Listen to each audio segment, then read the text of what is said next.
Oh, you couldn't hear me. Okay, whatever. I'll cut that out. Hey guys, Sly here, and welcome back to another episode of the Sly Army Tier Lists. And tonight we get ourselves a bit of a special one tonight because we're actually going to be ranking not just the movies, but also the video games, the one singular television show, and the books of one of my personal favorite franchises of all time.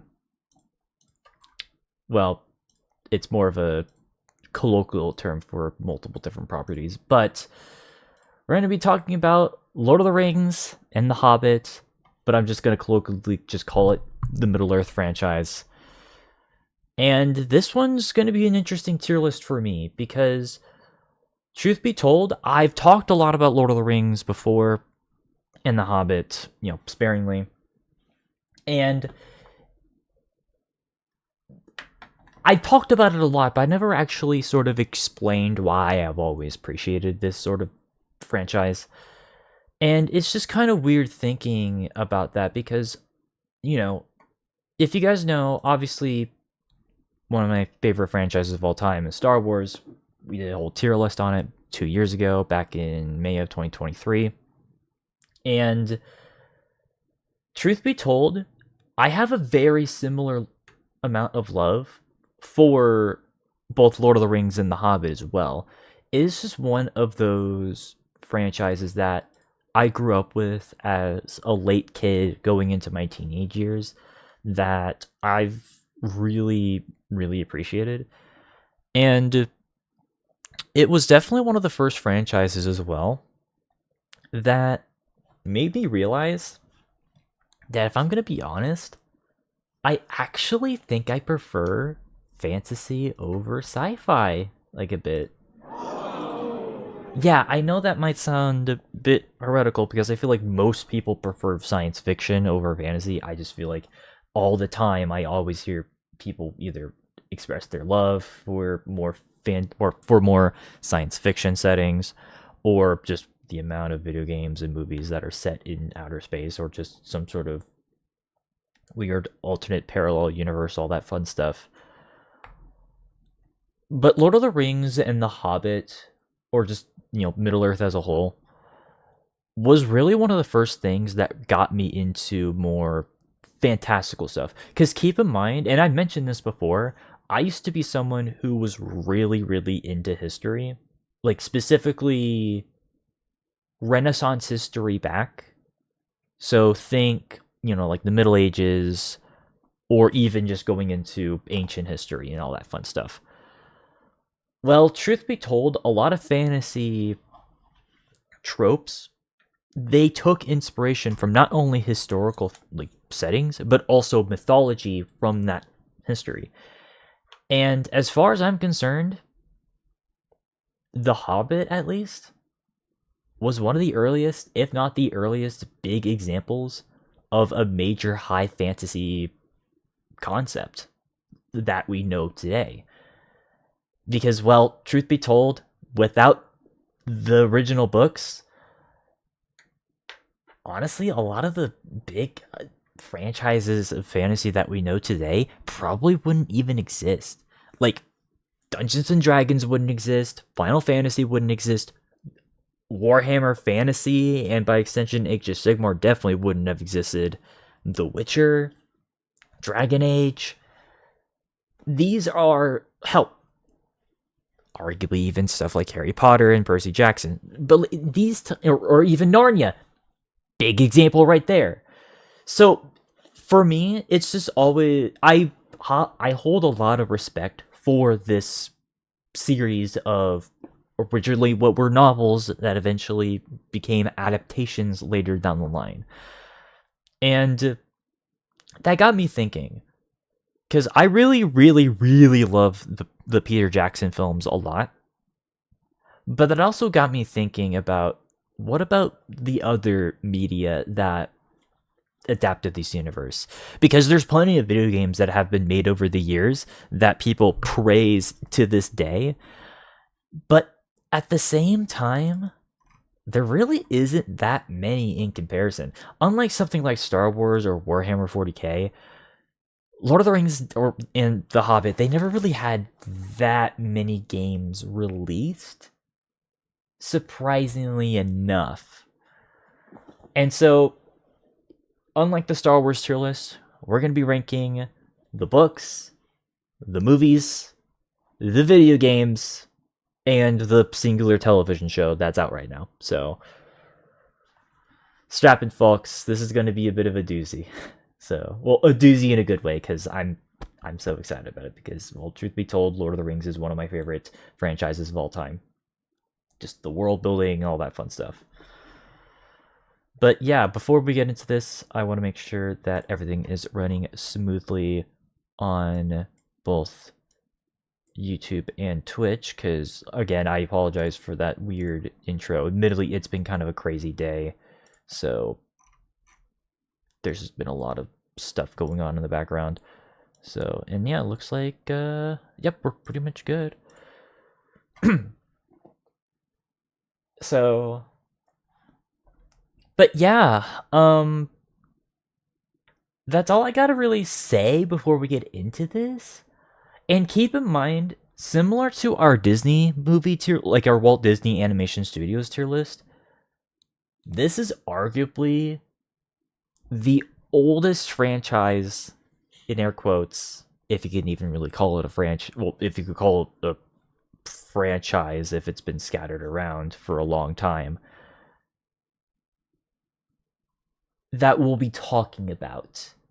Because, like I said, we are going to be covering the books, and I think how we're going to set this tier list up is I'll cover the books first, then I'll talk about the films, and then I'll talk about the video games.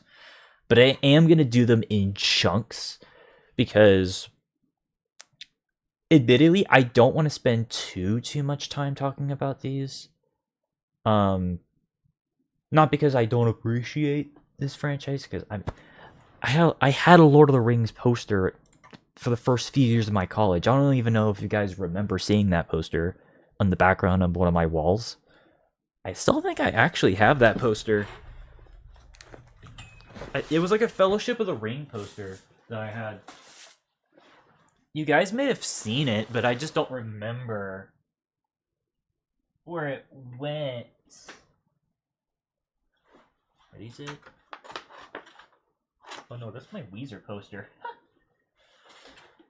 Oh, it's in here! That's right. Will they say no? God damn it. God damn it. I don't remember where I put it. But you get the point. Lord of the Rings means a lot to me. So don't get it twisted. It's just, admittedly, I am kind of getting busy for these next few days. So I hope you guys at least don't mind these being shorter. And I think it would be better for people to watch shorter tier lists anyways. But yeah, either way, let's just jump right into this. And we're going to start off with the original piece of media, books. Which, yes, that makes this the first tier list that will be ranking books. I never do that because, well, I am admittedly dyslexic. So that's the reason why I don't really talk about books all that much. It's because I literally have dyslexia. I've always had issues when it comes to reading. That being said, though, I did actually read all of these books. So I actually have, unfortunately not an original copy, but I do have, I think I have 2 copies of The Hobbit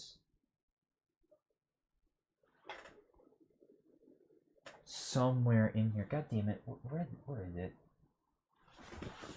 I need to organize this better. Yeah, I know. It's gonna be one of these tier lists, by the way, where I'm gonna be referencing a lot of the stuff in my shelf. So prepare yourselves. But yeah. Oh, there it is. So I do have a copy of The Hobbit.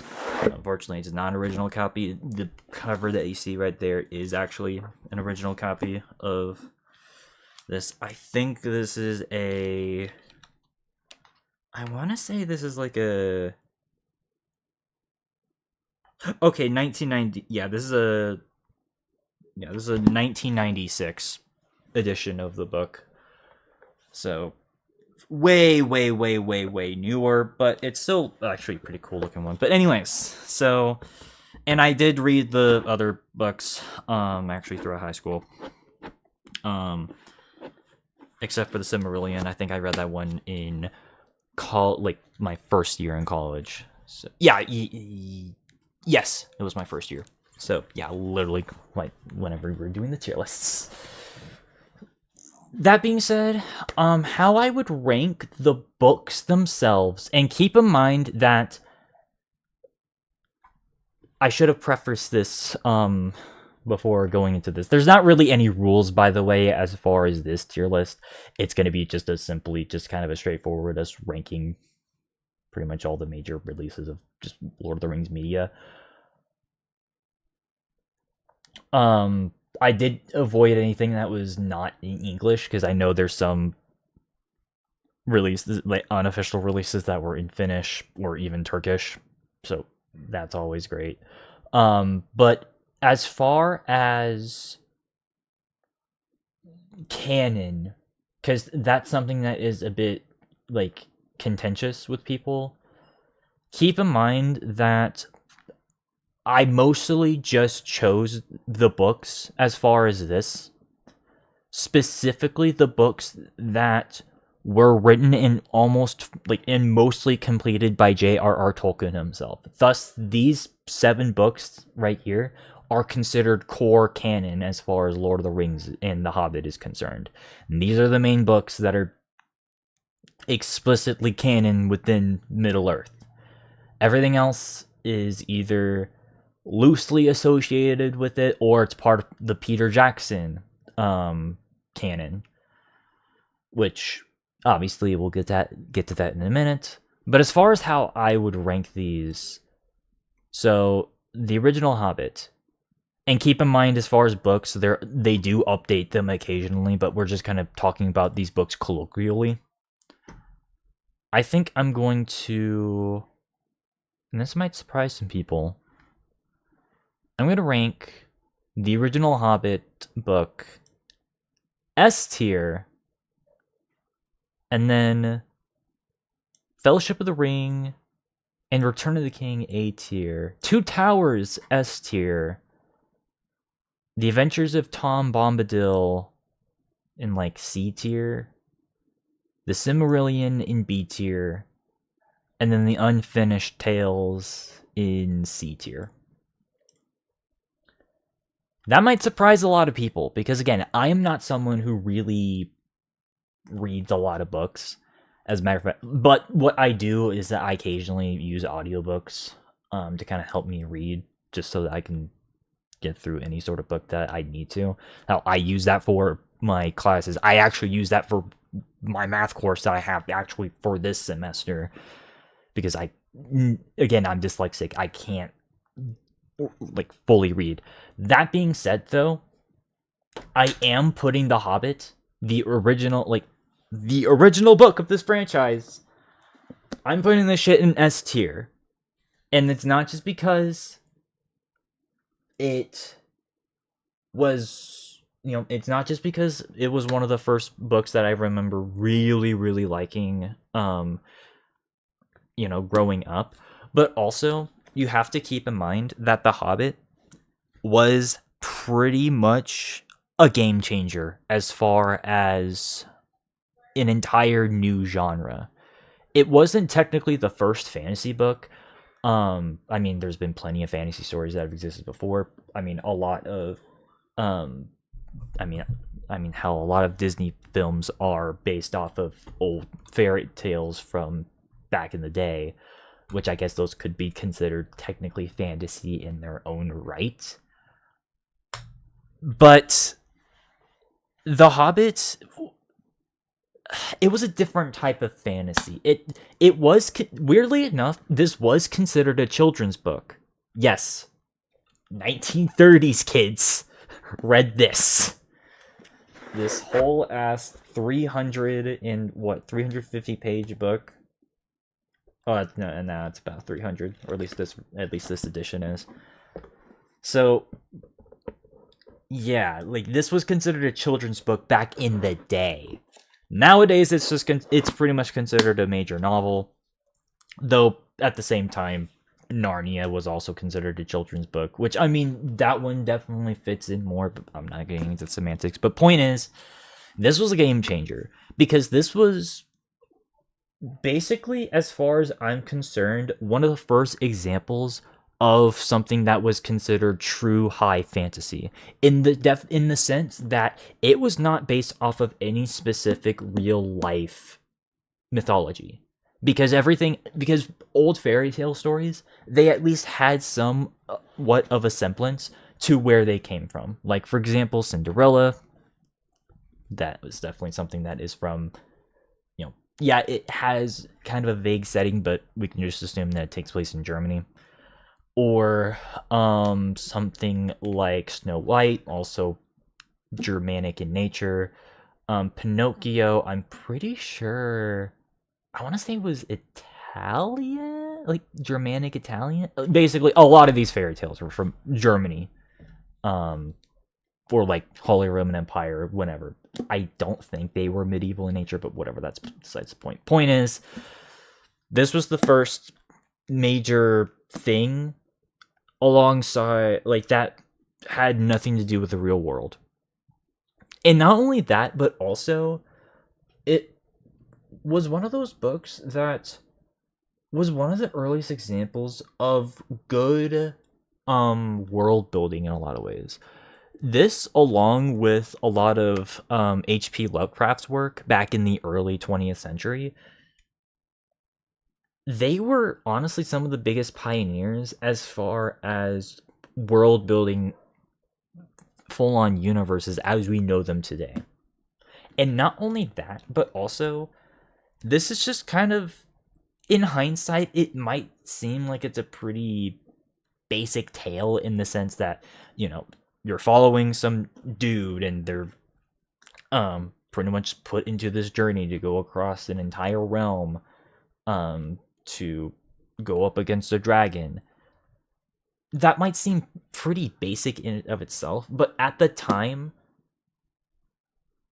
just the fact that this was expanded upon and even had some light commentary on, just war and conflict, or at least at the end of the book. I don't know. We'll get to Battle of the Five Armies, the movie, once we get to it. It has many different problems. But to sum up that scene here, it's only 10 pages in this entire book. And it's basically just J.R.R. Tolkien just basically just him shitting on World War One. Or using this as using this as a surrogate for him to shit on World War One. Because, for those who don't know, he actually was a British soldier in World War One.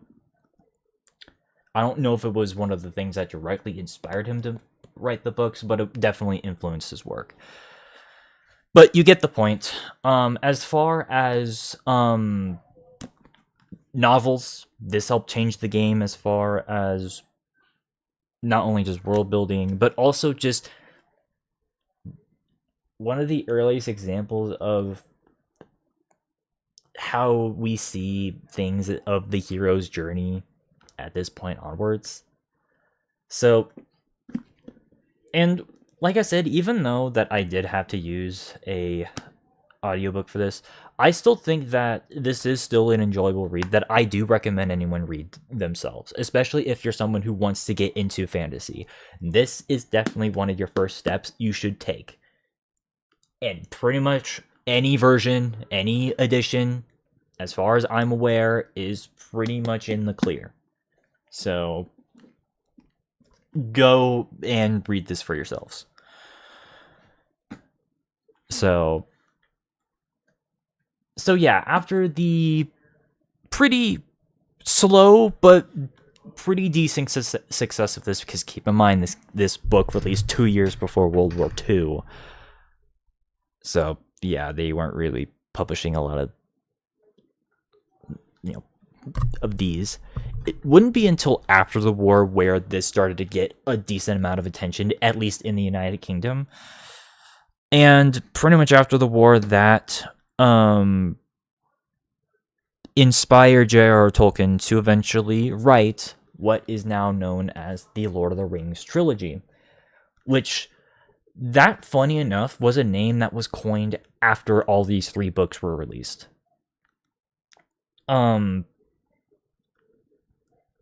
So keep that in mind as we talk about these next 3 books.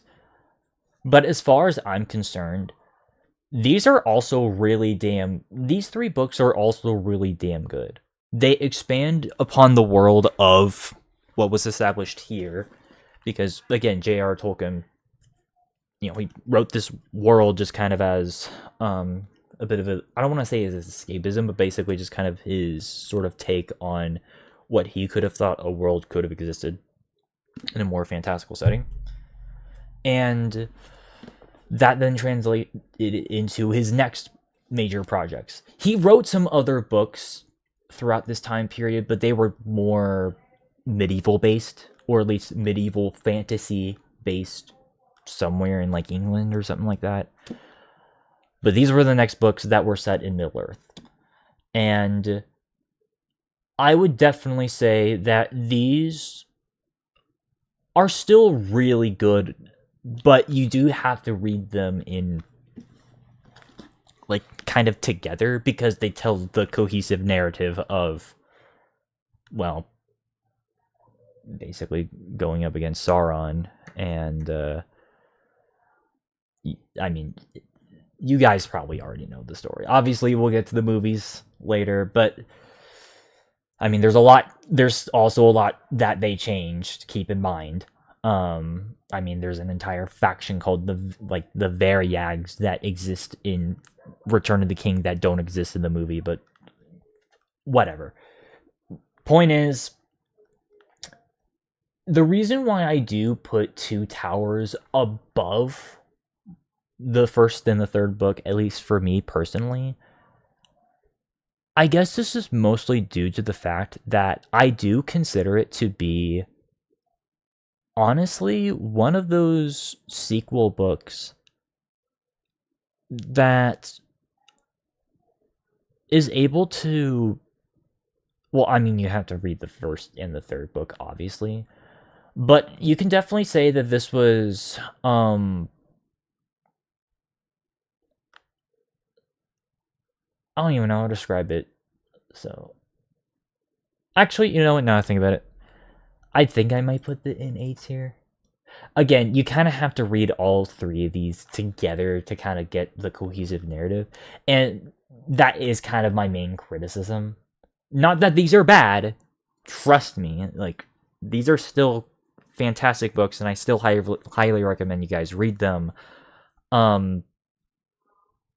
But I do feel like sometimes it does feel like you do get a bit lost on what exactly is going on. Keep in mind, this is coming from someone who is dyslexic, so do keep that in mind. Because I guess just in the sense that there's already like a decent amount of characters that are in here. I mean, of course, you've got Frodo, you've got Gandalf again.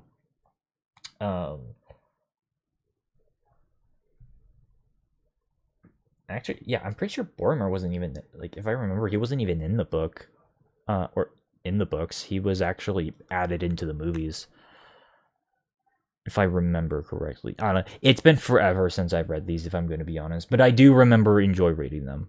So, and as far as I'm concerned, just like The Hobbit, these were very important for world building in this universe. So, I guess that's kind of why I rank them in A tier. So, that then leads us into The Adventures of Tom Bombadil, which this book is kind of seen as more of a joke nowadays. And I mean, I get why, because this is definitely more entailed with a more modern children's book than pretty much every other book that's on here. It's more or less just kind of a side tale about the titular Tom Bombadil, who, for those who don't know, basically is just kind of a mythical figure. He's just kind of a mythical figure in Middle Earth, who just kind of, I, I guess he's kind of like someone like, think of him as like a mythical figure, kind of like, I don't want to say Santa Claus because that's not exactly how he is, but he basically brings a lot of good luck, but he also can bring bad luck. Basically, I hate how I have to make this comparison because I know this is going to make people cringe. Basically, think of him as a much more competent version of Uncle Grandpa. That sounds stupid, I know, but that's basically who he is. And he does actually appear in the book version of Fellowship of the Ring as like a side character, but this is where he kind of gets his own thing. It's mostly just kind of a collection of stories about him, and there you can definitely tell that the language is dumbed down. So I don't want to feel like I'm giving this one too much shit, because this one's definitely more in line with being a children's book more than The Hobbit itself. But yeah, if you're interested, I guess check it out, but that's all I gotta really say. And then that leads us into both the Silmarillion and the Unfinished Tales. So the Silmarillion, you guys have probably heard about quite a bit, but this is essentially this one's essentially another anthology book, but more in a mature tone. And it's basically the book that helps somewhat fills the gaps between some of the plot holes that were in The Lord of the Rings and The Hobbit. As a matter of fact, I'm pretty sure this was where we got introduced to some of the major players, like Morgoth and stuff like Atumo, and expanded on a lot of the other realms of Middle-earth as we know them today. So it's more of a general supplementary piece of a lot of the stuff that was briefly mentioned in the previous books that pretty much established the timeline of Middle-earth. So this was the thing that helped establish the first, second, third, the first, second, and third ages, essentially. Most of this takes place in the second age, with some stuff in the early third age. And I think it's kind of cool. It's not required to read, but it's definitely something that I would recommend. So if that interests you, go check it out. And the Unfinished Tales was essentially the last major release of stuff. It's similar to the Silmarillion in that it is basically another anthology book, except these were stories that J.R.R. Tolkien kind of had in the back of his mind, but unfortunately he would eventually die in I think 1976, I believe. Let me double check that. 1973. So this was published after his death by his son. And so this was basically just kind of a collection of all the stuff that J.R.R. Tolkien had but never fully finished. And in some places you can definitely tell. Again, it's not required to read. Only really check it out if you don't really have anything else to go through, I guess. So that's all I gotta really say, but you know how it goes. But yeah, no, now let's move on to the part that I think most people probably care about. The movies. So let's talk about everyone's favorite movie trilogy of all time. And you guys know how much I love Lord of the Rings. Like, I mean, truth be told, I am going to be honest. I am someone who got to this franchise because of the movies. I'll just straight up say that right here. And you guys should be very well aware how much that the 1978 classics were 10 out of 10s. Go check them out. No debates. No contests. I don't care. They're amazing movies. Okay. You can probably tell by my jesting that these are not the movies that people were looking for. And I probably made everyone riot. Don't worry.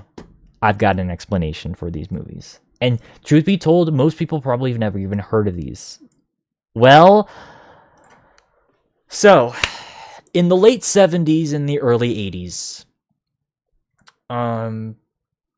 so around the time when the Unfinished Tales were being, like, around whenever that got published, there were some talks about adapting both The Hobbit and The Lord of the Rings into full-length featured films. And, well, a little-known company picked up the rights to make full-on adaptations of the books. And it's a little company known as a Rankin Pass. So I heard a gasp, because if you guys know anything about me, this is a company that is a channel staple, apparently, of my life with this tier list series. Because if that name sounds familiar, you guys know that these are the same people who not only made all of those stop-motion Christmas animated movies back in the 60s and 70s that we did an entire tier list for back in 2021, but they also made Thundercats. So, yeah, the Thundercats and the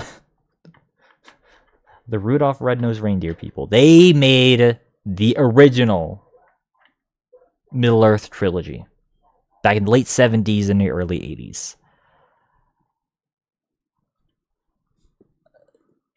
So, expect a lot of Rankin Bass weirdness. I mean, to be fair, I know I feel like I do kind of... I don't want to feel like I'm shitting on Rankin Bass, because I don't actually hate the company. As a matter of fact, I'll just straight up be honest with you guys.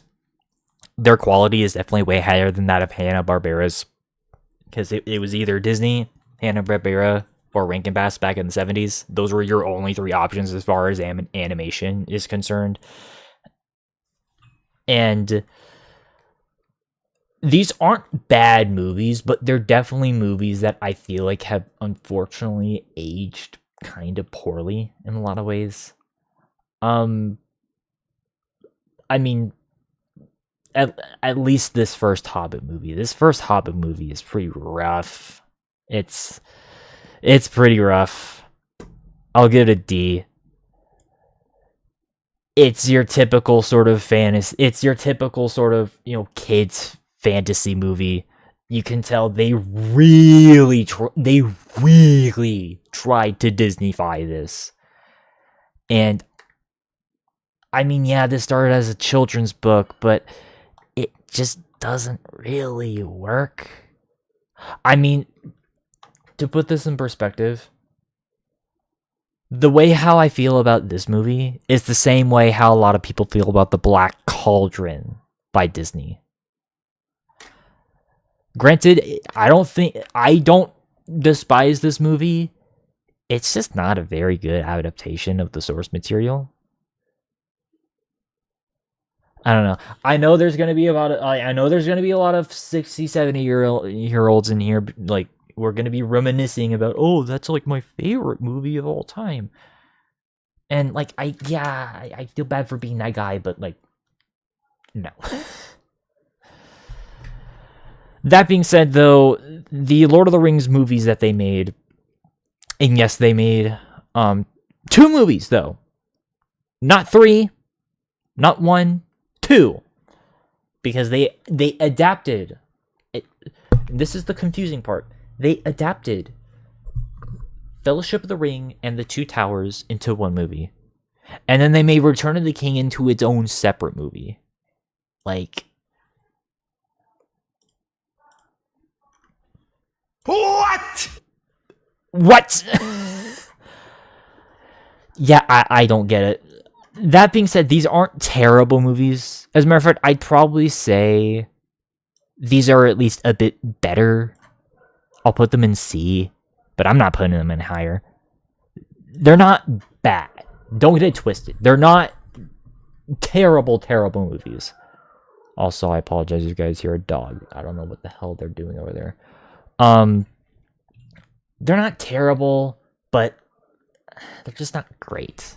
But that's all I gotta really say. And I feel bad because I feel like I've been shitting on Rankin Bass a lot on this entire series. They're not my villains, by the way. They're not amongst one of my tier list villains. Trust me, they're not that.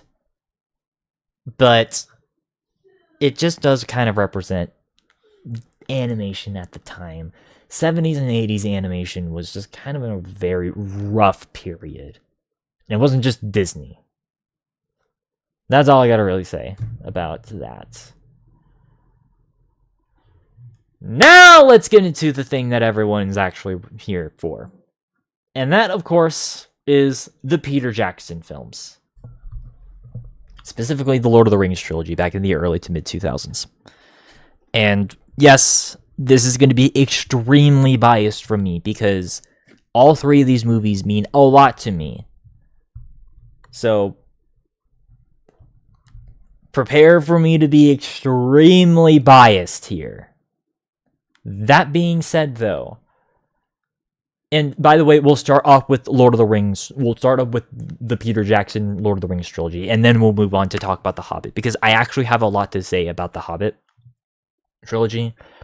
I mean, I have a lot to say about these movies as well, but as far as the 2000s Peter Jackson Lord of the Rings movies, the ones that everyone knows, it should be pretty obvious where I'm putting them. That being said, though, I'm going to put Fellowship, the original, I'm going to put Fellowship of the Ring. I'm going to put this one in A tier, but Two Towers and Return of the King, those are S tiers without a shadow of a doubt. But why do I put Fellowship of the Ring below? Because it's still don't get it twisted, it is still like an 8 out of 10 movie. It is still fantastic.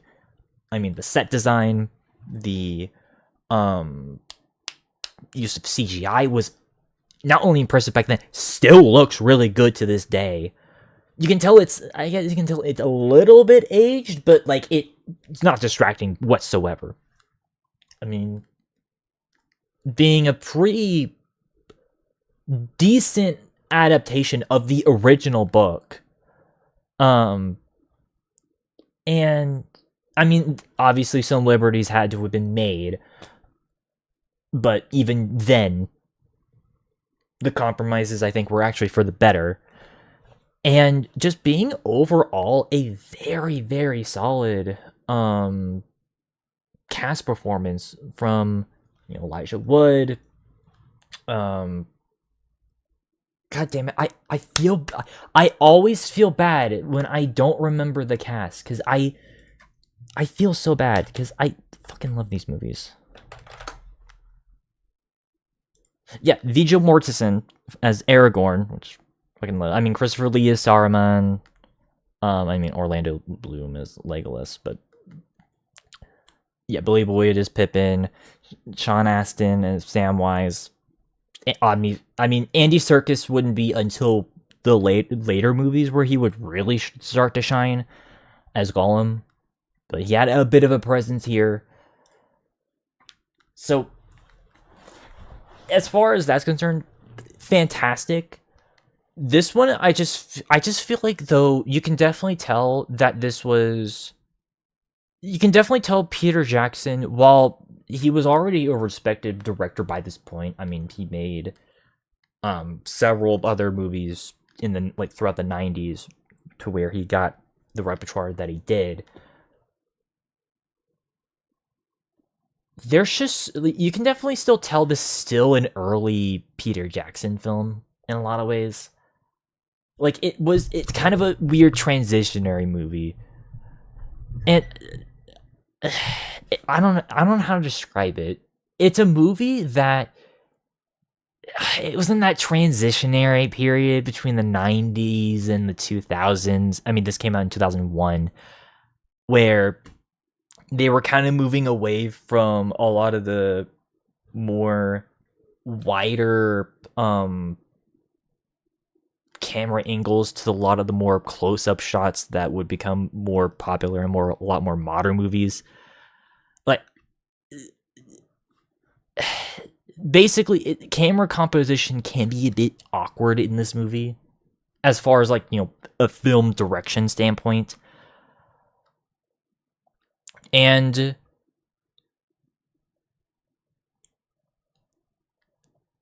I guess it's just also the fact that, and I don't know, it's just one of those movies that's kind of weird to talk about, at least in comparison to the movies that came after this. But regardless, I still highly recommend you guys check out this movie. This is still one of my favorite movies all the time. As a matter of fact, that poster that I can't fucking find for the love of me, it's actually based off this movie. So, go check this movie out. Please. It's worth your time. That being said, though, the sequels, Two Towers and Return of the King,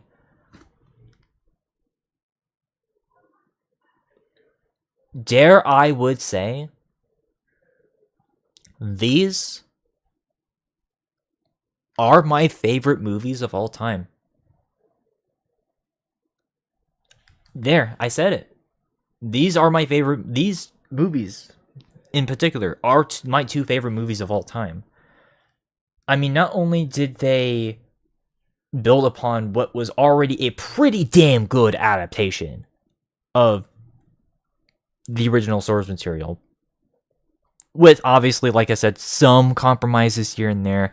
I mean, they had to change some stuff for Battles of the Helm's Deep to where it was completely Uruk-hai that was there, as opposed to the Uruk-hai and then some of the Dunlendane, which they are still featured in the movie, although they do kind of play a minor role in the movie in comparison to the book. Or even, like I said, in Return of the King, during the Battle of the Pelennor Fields, where there was another bad guy faction that was mentioned, but they have no appearance in it at all. Like, there's some compromises that were made, but even then, I would still argue that those compromises still made up for the fact, like, the compromises that were made did not sacrifice in the quality of either of these two movies. I mean, again, the set design, the camera angles were definitely improved in both of these movies. The overall tone shifting to it being way more serious than the first one. I guess that was the other issue with Fellowship, is that it did kind of have a bit of a tone. It mixed between multiple different tones too much. Not to mention the scene where fucking Bilbo has that jump scare, which, I mean, I've joked about that scene plenty of times. I don't hate that scene. It just, I don't get it. I get it, but whatever. That was Fellowship. Two Towers and Return of the King. Okay, let's start with Two Towers. I mean, it already was a massive. It's already a massive improvement. I mean, it's a lot more of a grander scale. It's actually showcasing that, well, yeah, this is starting to become a bit of a worldwide scale conflict here. And this should be taken seriously. Not to mention, Andy Serkis's Gollum fucking steals the show in Two Towers, especially. Being sort of this double-edged sort of, creature that knows that they're doing wrong, but at the same time just embraces that, just adding a lot of depth to an already pretty compelling character that was in the original Hobbit. Just adds a lot of just, like, they were able to bring the character to life in a lot of ways that a book could never do. Plus, just a lot plus the fact that this movie takes the 3 hours that it has and is able to perfectly distribute the amount of time between all of the characters' perspectives, between what's going on with Frodo and Sam and Gollum, what's going on with Gimli, Legolas, and Aragorn, as well as Gandalf to a certain extent, and what's going on with Merry and Pippin, although not as much. That's probably like the one nitpick that you can say that I can have with this movie. But just overall, a fantastic sequel. And of course, everyone knows about the Battle of Helm's Deep. It's easily one of the best, like, siege battles that has ever been shot. It is so damn good. And it's helped by the fact that they use both a mix of CGI with, makeup for the orcs and the Uruk-hai that are in this movie. Because that's the reason why I do think that CGI in stuff like Lord of the Rings works compared to other movies, because it's used as a supplementary and not a complete crutch throughout the entire movie. And that's something that I highly respect. And even the parts that do use CGI, they're used in scenes that make sense. I mean, using the Ents for the, using CGI for the Ents, that makes sense, because it's kind of hard to do stop motion for something like that. So, yeah, as far as I'm concerned, Two Towers, fantastic. And truth be told, same thing with Return of the King. I mean, this is a movie that honestly was able to flesh out a character that wasn't even really seen until about, halfway through the first movie? Aragorn? Maybe not halfway. Yeah, it's about halfway through. And fleshes him out into becoming, in my opinion, my personal favorite character from Lord of the Rings. They gave him that much of an arc throughout, I mean, obviously all three of these movies, but especially this movie as well. That's why he's the main thing right here, because he's arguably the second main character of the movie alongside Frodo. Which, of course, speaking of, just the scenes. I'm not going to spoil this movie in particular for you guys, because I want you guys to watch it for yourselves if you haven't already. But if you know, you know. That being said, I do know one complaint that people do have about this movie is the last 20 minutes of the movie. I know people complain about that all the time.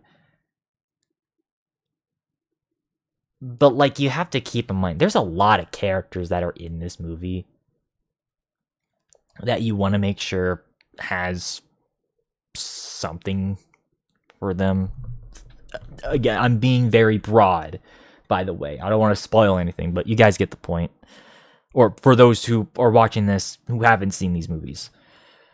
But yeah, as far as I'm concerned, I don't think that's as big of an issue as some people make it out to be. And besides, it's made up for by, like I said, fleshing out Aragorn's character to being at the top of his game by this point, and the interactions between Sam and Frodo by this point in this, it's pretty it hits home a lot, especially for me. And even just the like general composition of, well, the music, but also just the cinematography, the soundtrack, and the fight choreography in this. So, and well,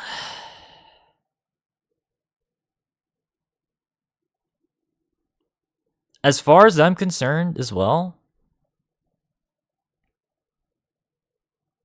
not too bad of a female empowerment message, surprisingly enough. So, which I know that will get a certain crowd fucking pissed off, but those people are idiots. But you guys get my point. Point is, fantastic movie all around. I see why this movie won tons of awards back in the day.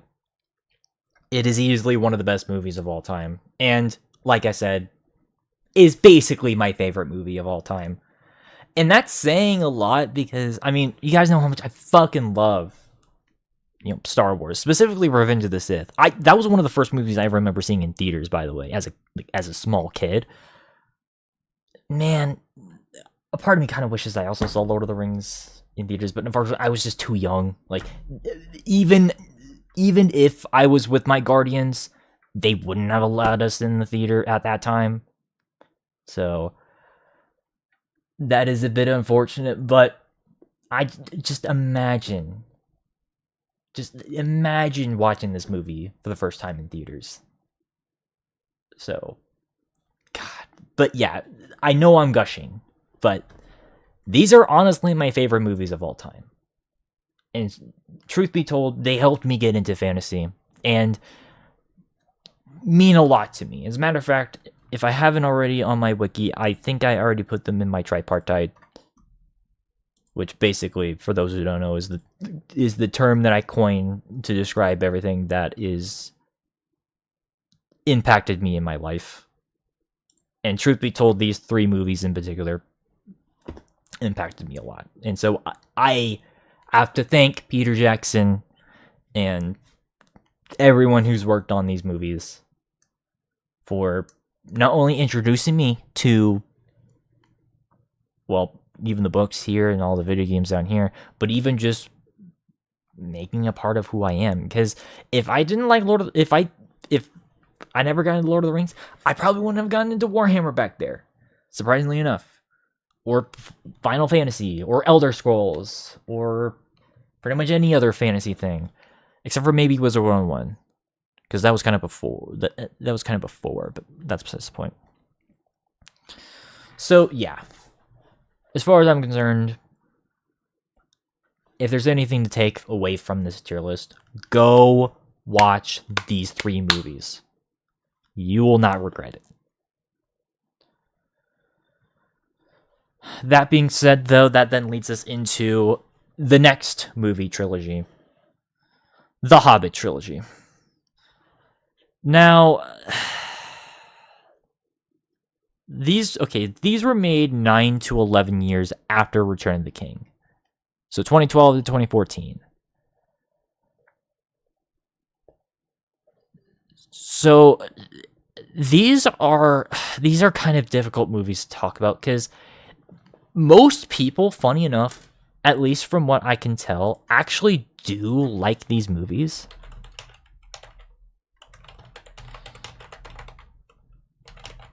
Yeah, let me look up like the reviews for at least Unexpected Journey. Yeah, like it has an 83%.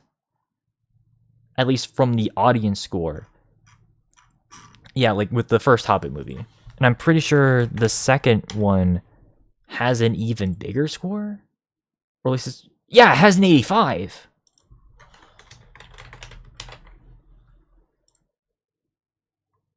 But the thing is that these are movies that I've noticed YouTubers really fucking despise for whatever reason. And I genuinely do not understand. Well, I think I know why. And unfortunately, it has nothing to do with this. But you guys notice how I've been mentioning Star Wars a lot recently, right? Well, there's a reason for that. I think people treat the Hobbit trilogy, or at least currently, the same way that for the longest time people treated the prequel trilogy from Star Wars. And I'm gonna straight up be honest with you guys, it is not this. You cannot compare these trilogies together. They have kind of a similar. Some people might say they have a similar problem to them in the sense that Peter Jackson may have gone a bit overboard with some of the ideas. At the same time, though, if I'm going to be honest, these are or at least 2 out of these 3 movies, they're not bad at all. As a matter of fact, I'd say 2 of these movies are actually still really good on their own. I mean, I will definitely say this, though. They depart quite a bit from the book. They depart, actually, as a matter of fact, a lot from the book. I mean, the general plot is still here intact. I mean, you still follow Bilbo as he goes across the entire realm to a mountain to potentially face off against a giant dragon. I mean, that general plot line is still there, but they added in, in these movies, they added in an orc side plot, where they were only really seen twice in this book, yet they're stretched out throughout both of these movies. But if I'm gonna be honest, I don't actually hate that in concept. But let's talk about it. So, why do I say that the 2 out of these 3 movies are good? Well, I mean, I might as well rank them now. So, the first Hobbit movie, Unexpected Journey. I'm going to put this one in a B tier. The Desolation of Smaug. I know this is going to piss off a certain part of YouTube.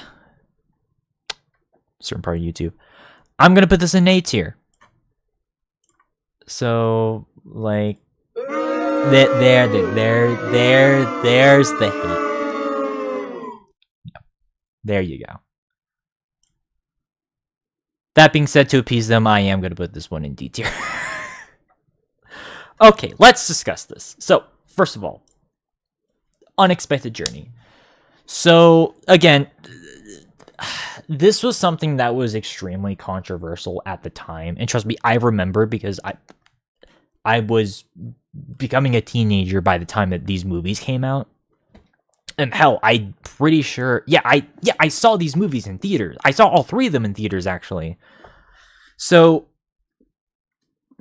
and keep in mind, I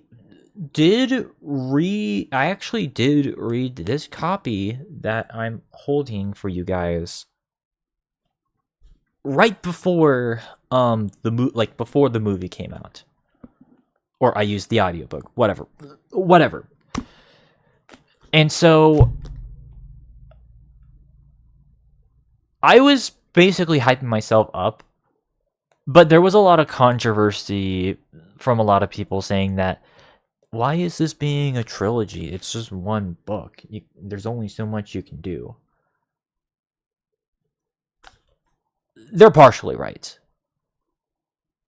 I think An Unexpected Journey, and we'll talk about Desolation of Smaug in a little bit, I think both of these movies do work in the sense that these are pretty much the 2 movies you could argue were able to tell the tale of the Hobbit in its most intact form as you can. Because with An Unexpected Journey, basically it adapts and I'd say about like half the book into this movie. And so it goes all the way up until after the orc attack. And so it adapts the scenes where they had to deal with the trolls, where they're in the goblin cave. I mean, Gollum, of course. And it's a decent adaptation. I'm not going to pretend that it's perfect. As a matter of fact, my major complaint about this movie is that this is a movie that really, really wanted to be a musical.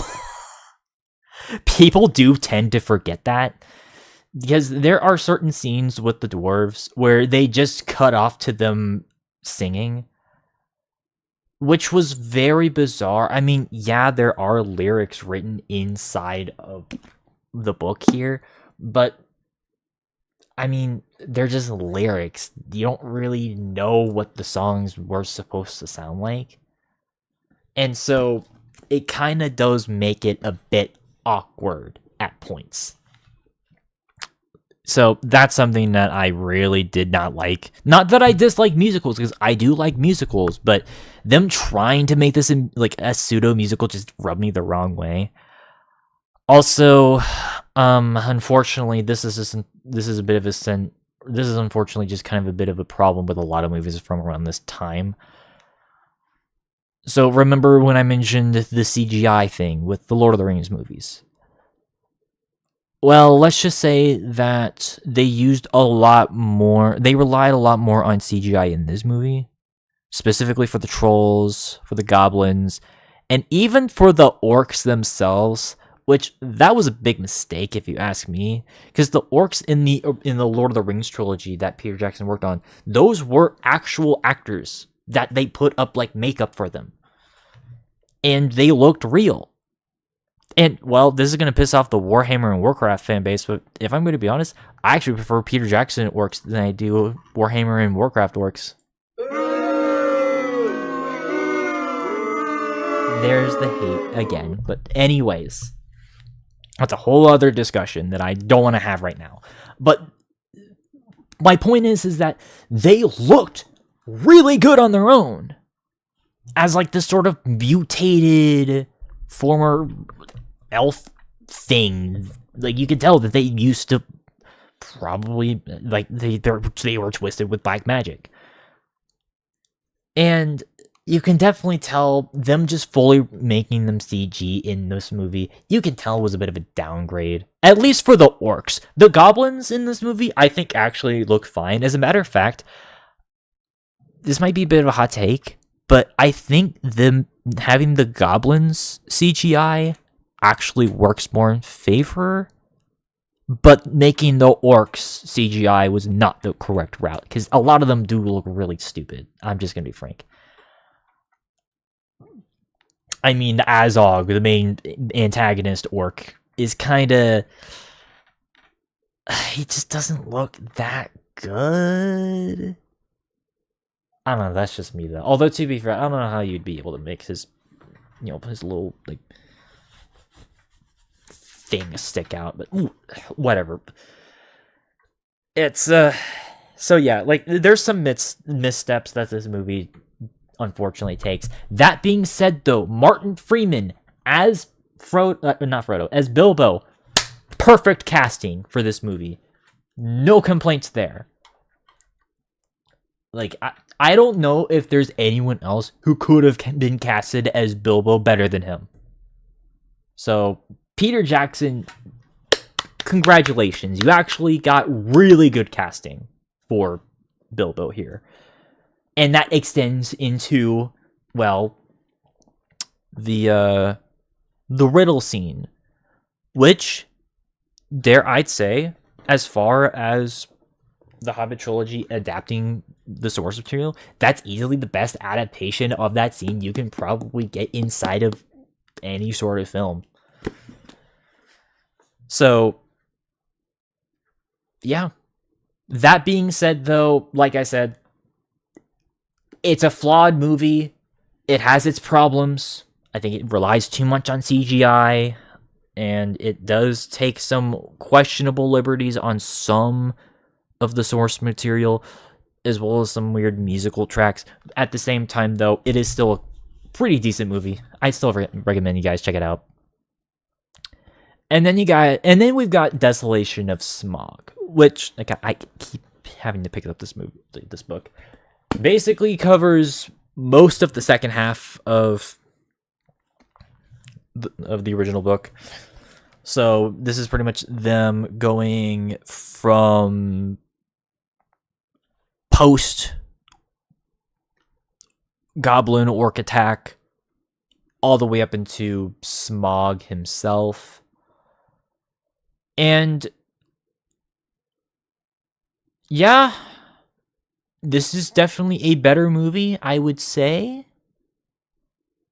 It still does have the problem with the orcs looking a bit off, though, in certain scenes. That and also the fact that they shoehorn Legolas in here. I will admit, I am not the biggest fan of that.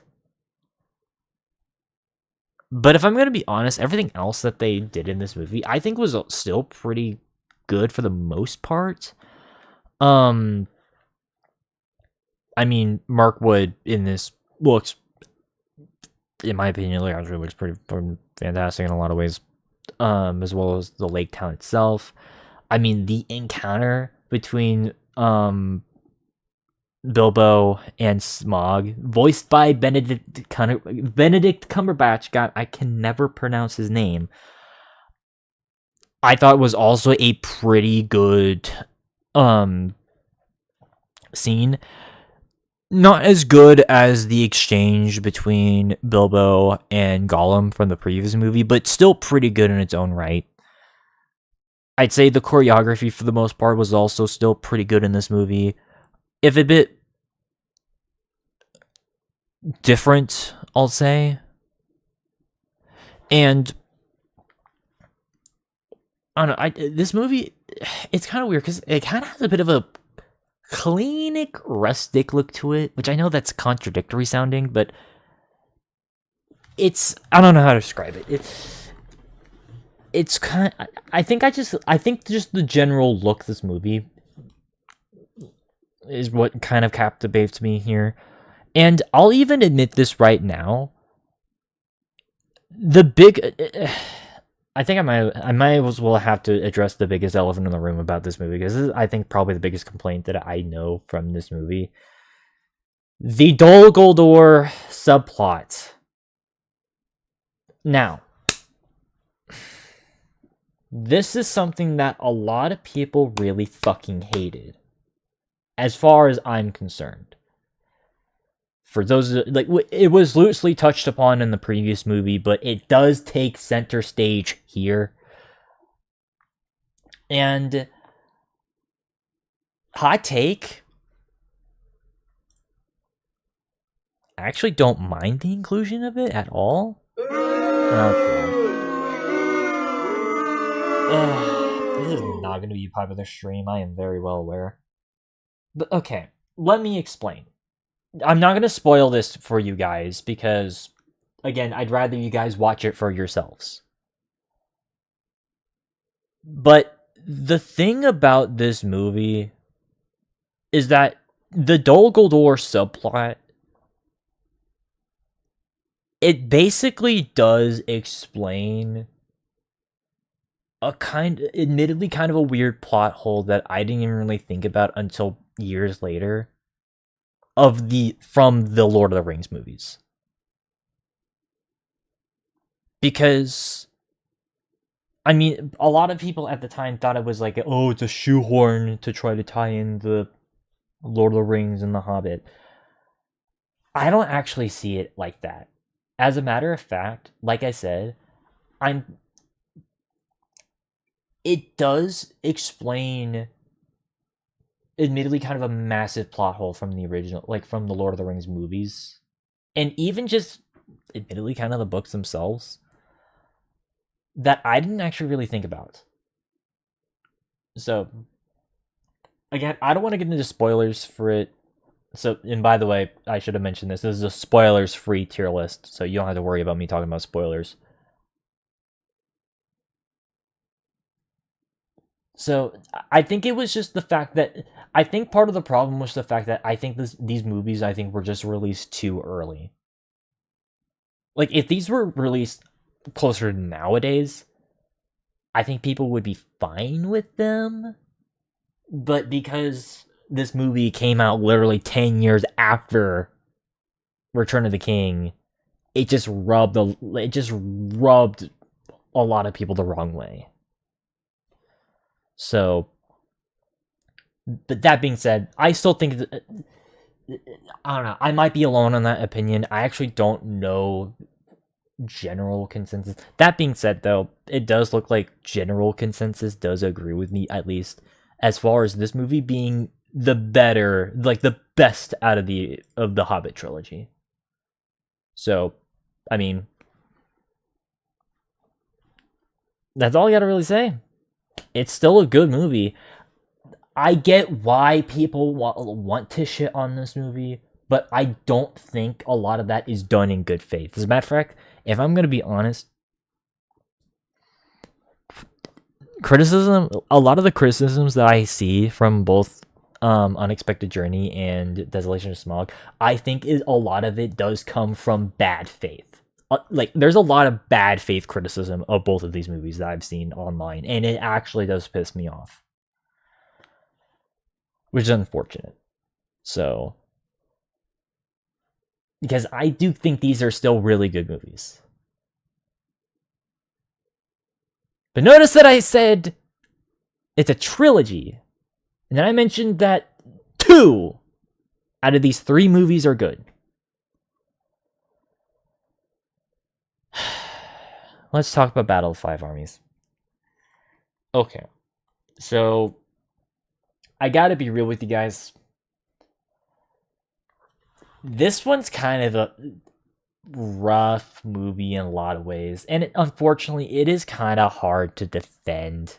I mean, first of all, it's literally adapting the last 20 pages of this book. There's only so much you can do to stretch out a 2-hour movie for that, which, by the way, out of all 6 of the Peter Jackson movies, this is the shortest one. Gee, I wonder why. And unfortunately, this is unfortunately where the Hobbit trilogy broke. I can defend the first 2 movies, but I cannot for this. So, remember when I said about the book, about the Hobbit book, that basically it was J.R.R. Tolkien using his own universe as a surrogate for him to shit on World War I, on how it was just, such a terrible, pointless, stupid battle, or stupid war with that, but of course, battle with the Battle of Five Armies. Yeah, basically, this is a movie that misses the entire point of that whole part of the book. And it's so bad. Like, it brings out the worst elements of the CGI of the Hobbit trilogy up until this point. Like, the orcs still look pretty bad in this movie. They also have another goblin tribe that comes in, which, I mean, that's kind of like an interesting. Oh, and by the way, you want to know why it's called the Battle of Five Armies, at least in the context of the movie? Well, you got 5 armies. You got the elves, the dwarves, and the lakeside and like the lake town humans versus the Gundabad orcs led by Azog, and then this random ass goblin tribe that just so happens to join in, who, by the way, were not in the original book. It was originally 2 separate orc armies, not a goblin army. But that's besides the point. Point is, it basically, like, you can tell they are really stretching out the time. They have to add in, like, 5 separate side plots throughout this entire movie. One of which is a stupid... This annoying motherfucker. I don't even remember his name. He's like the advisor to the former ruler of Lake Town. Like, this fucking... God, this guy pisses me off in this movie. Like, not to mention, he just straight up, he may or may not be transphobic in hindsight, which, I mean, that's a great sign for a movie back in 2014, by the way. God. So, I mean, there's that. There's also the dragon sickness side plot, which just comes out of fucking nowhere, by the way. That's not a thing that is not a thing in the book at all. That's just something that they just kind of shoehorned. I mean, it was mentioned in the first movie, but it just kind of comes out of nowhere at the beginning of this movie. Not to mention that the fight scenes... Wow, you can tell they were rushed, because half of the fight scenes in this movie are just straight up. See, like, people like to complain about the prequel trilogy about those movies relying a lot on CGI. At least they didn't do it for the lightsaber scenes. Well, except for in Attack of the Clones with Yoda, and I guess Revenge of the Sith. But even then, the choreography in those, guess what? Those are way better than they are in this movie. It's that bad, people. It's bad. So, and I saw this in theaters too. Like, I was excited about this because I just turned it. Like, I'm pretty sure I just was in high school by the time this movie came out. And my middle school they did a fucking play based off of The Hobbit. They were writing off the hype of this shit. Like, this pissed me, like, God. So, you can probably tell, I really do not like this movie. It's a bad movie. I'm just going to be frank about it. The only thing redeeming it is that it still at least does have the look and feel of the other Peter Jackson films. Like, you know, the not the choreography. The cinematography is still there. The costume department still really did a fantastic job, especially for those, like, elf and dwarf designs. I think the most insulting part about this movie, though, is despite being called The Hobbit, Bilbo's barely in this movie.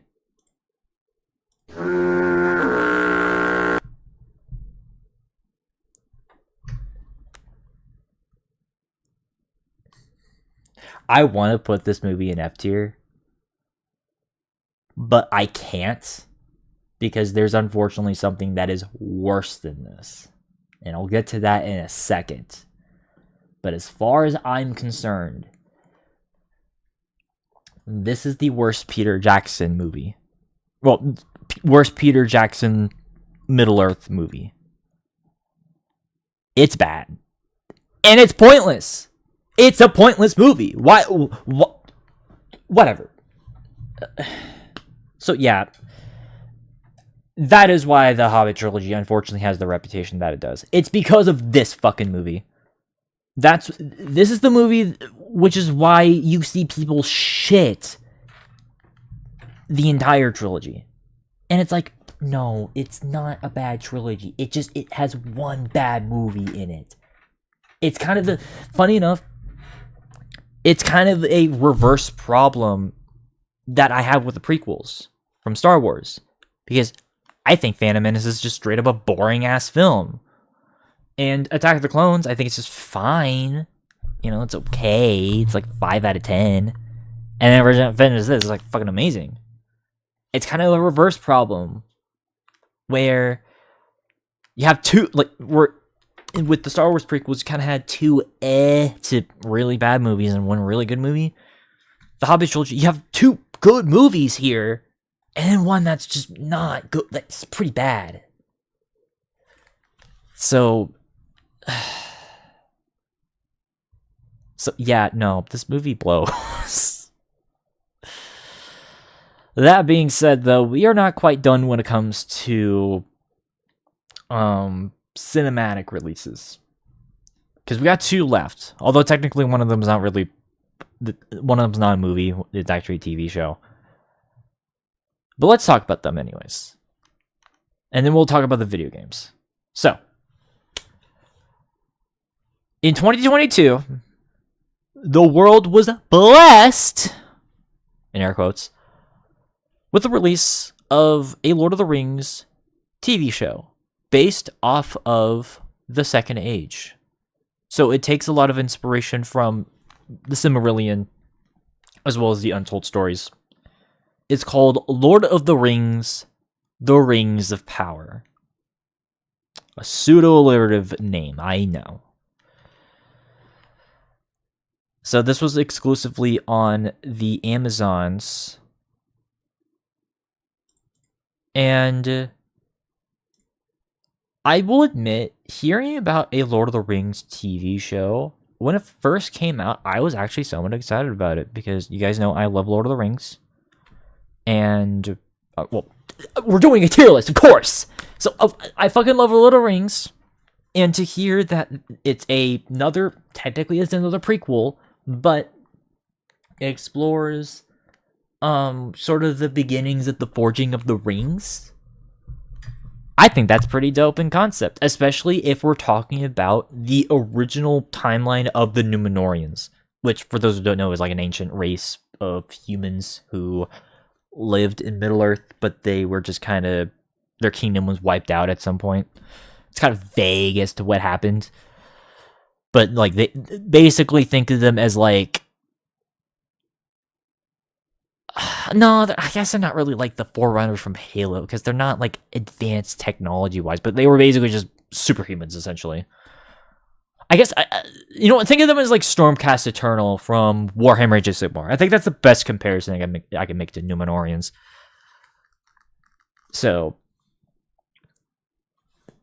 yeah, like, they were essentially, so having a show based off of Númenor and the origins of the rings, the titular rings in Lord of the Rings,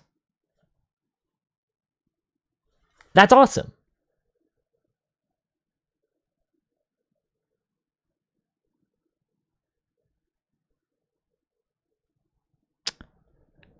This has got to be one of the most insulting TV shows I have ever watched.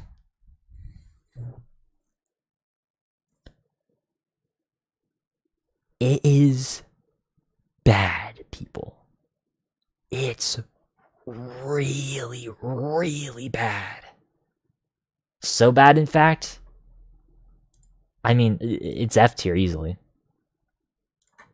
This is our first F tier. I can't defend this shit. So, okay. Why is it F tier? Well, first of all, they have characters that existed hundreds of years apart working together.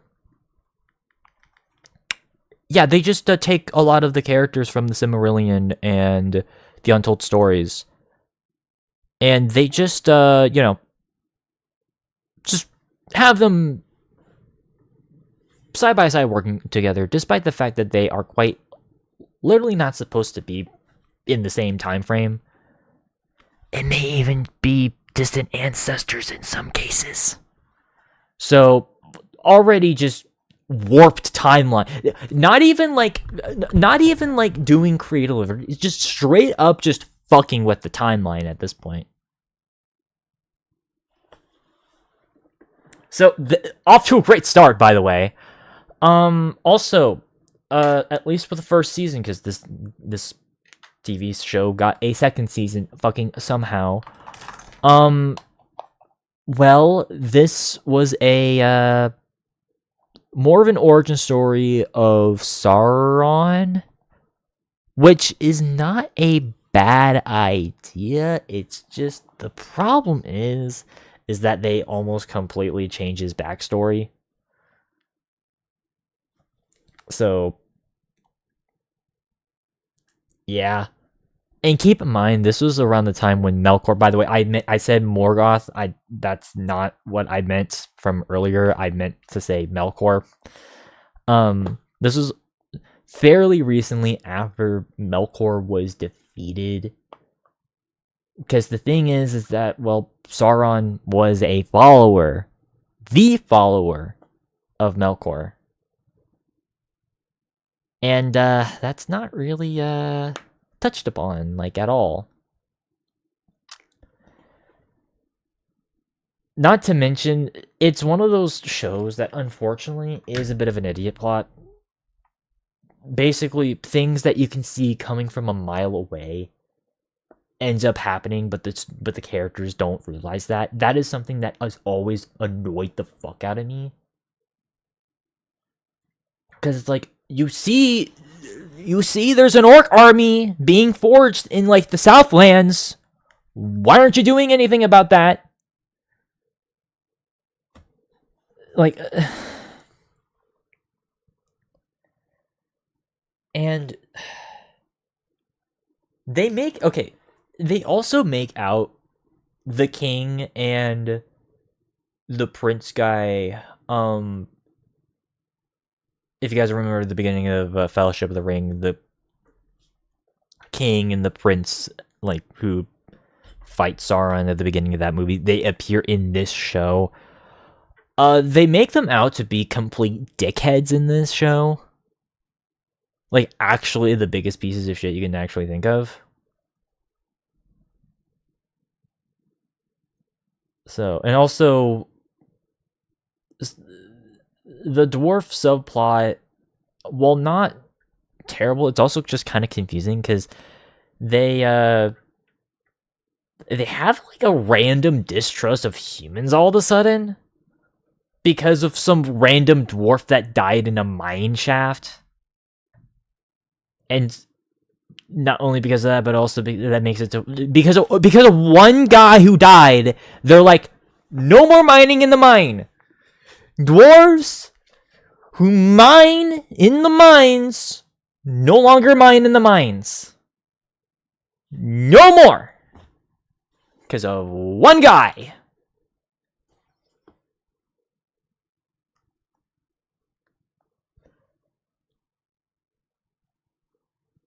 We are dwarves, but we do not mine.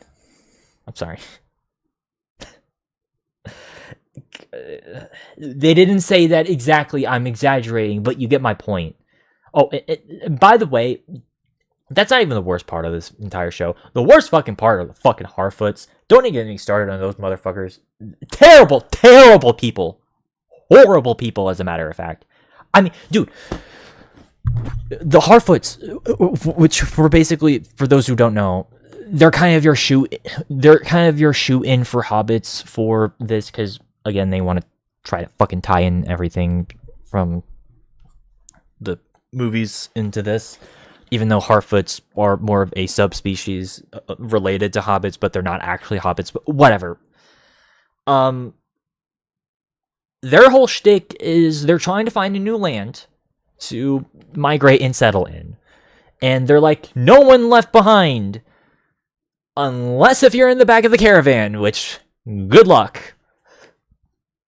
Where if you get sent to the back of the caravan, that's kind of like your punishment. And if you go behind, well, fuck you. Oh, and also, one of their own kin was murdered by bees, and they made that out as a joke. I am not joking when I say that. They literally laughed at one of their own kind because they were stung to death by bees or wasps, whatever the fuck. And they laughed at that shit. They're horrible people. Horrible people. So yeah, no. I'm sorry, but like this, I know in shit like Warhammer, stuff like that would be treated as a joke. But here's the thing. Lord of the Rings is not a grimdark universe.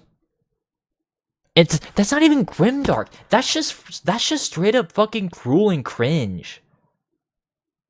So yeah, no, fuck the Harfoots. Or I mean, fuck that whole subplot.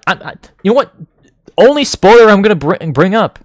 I'm happy their village fucking burned. They fucking deserve that shit. So yeah, no. Actually a terrible adaptation of two sources that are highly revered in a lot of people's hearts. I know I didn't put the Silmarillion and I didn't put the Untold, like the unfinished stories. I didn't put them high here, but they are still highly respected sources for this universe. And the fact that they just tried to, I don't even know what they were trying to do.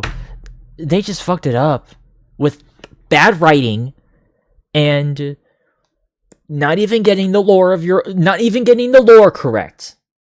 Which I know there were some, like I said, the Peter Jackson films, they took some liberties. I get that. That is not an excuse to do full-on revisionist changes for no reason. So, yeah, no, F tier. Easily F tier. It's not even close. So, yeah, I mean, this is something that I was talking about with Goldie and Saimori recently. Why is it that it's always the adaptations of shit that I like that end up being the worst things ever? I mean, between this and the Halo show from Paramount Plus, like, why? I don't know, man. Shit's bad. That then leads us into the last, non-video game here, which is War of the Rohirrim. So this just came out last month. So it's a fairly new release. So I will admit this is probably the hardest thing for me to be able to judge and rank on this list because it's still fairly new. It's like a month and a half old. That being said, though,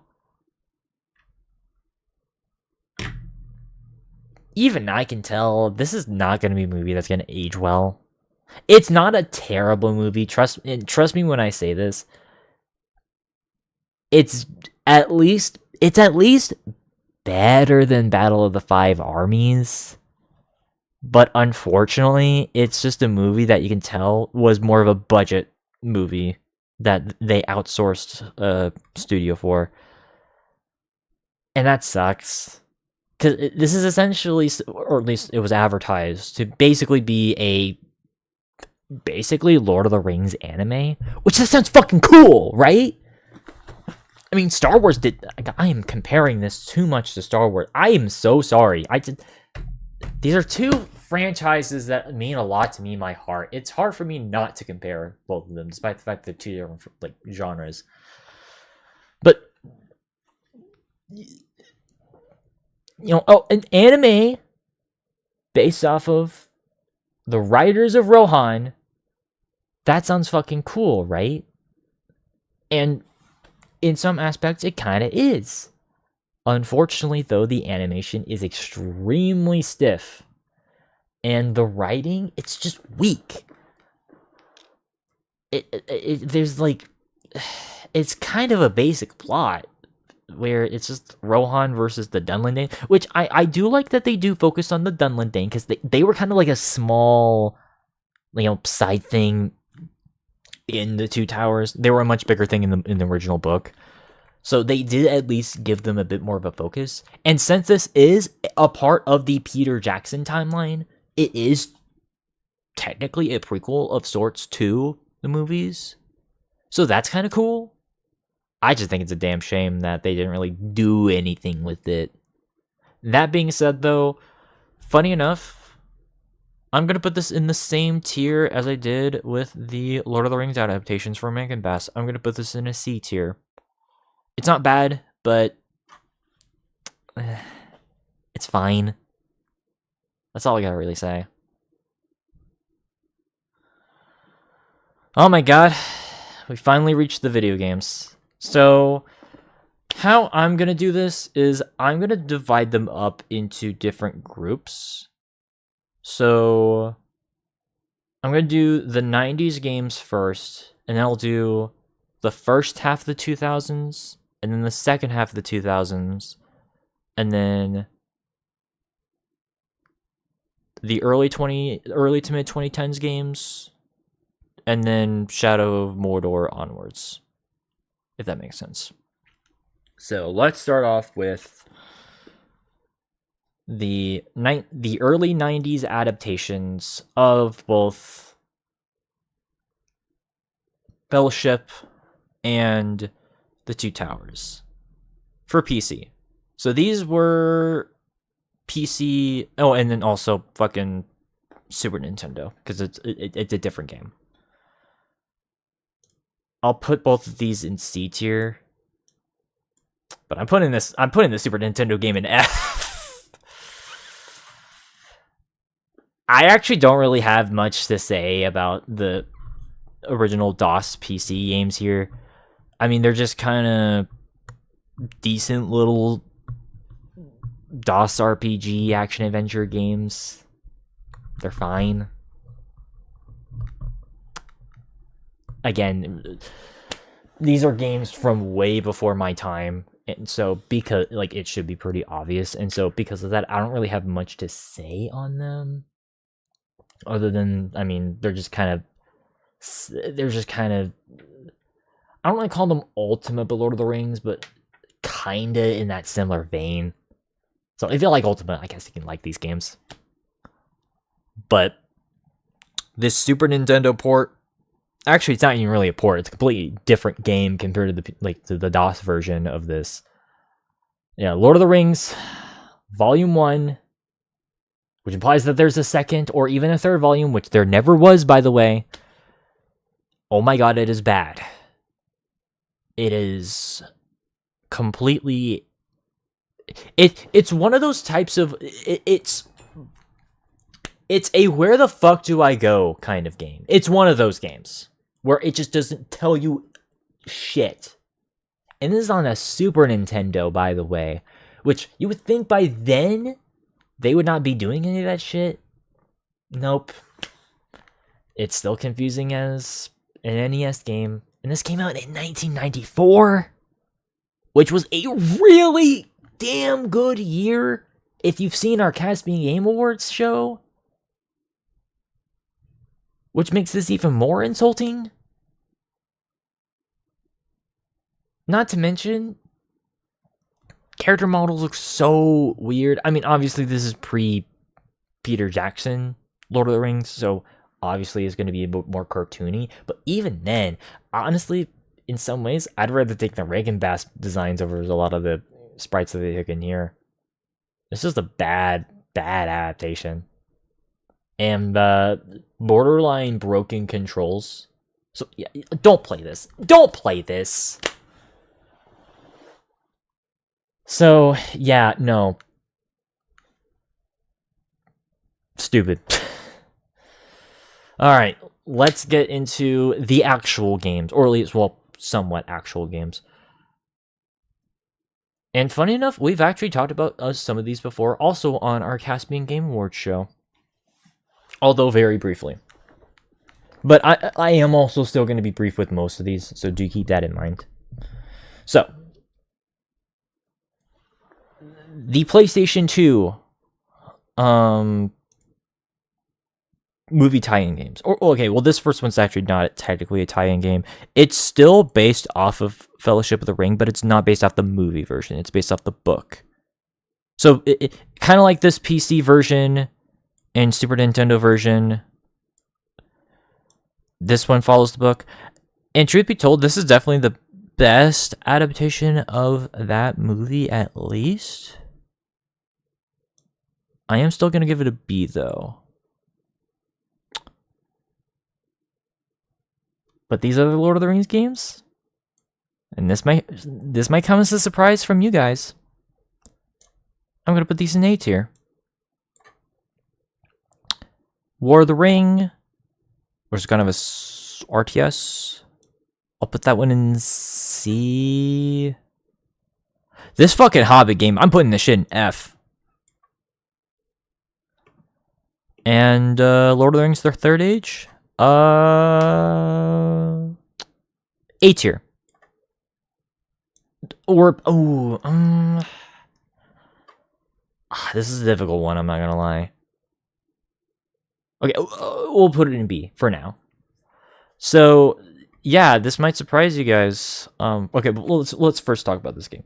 This is actually kind of one of those weird, random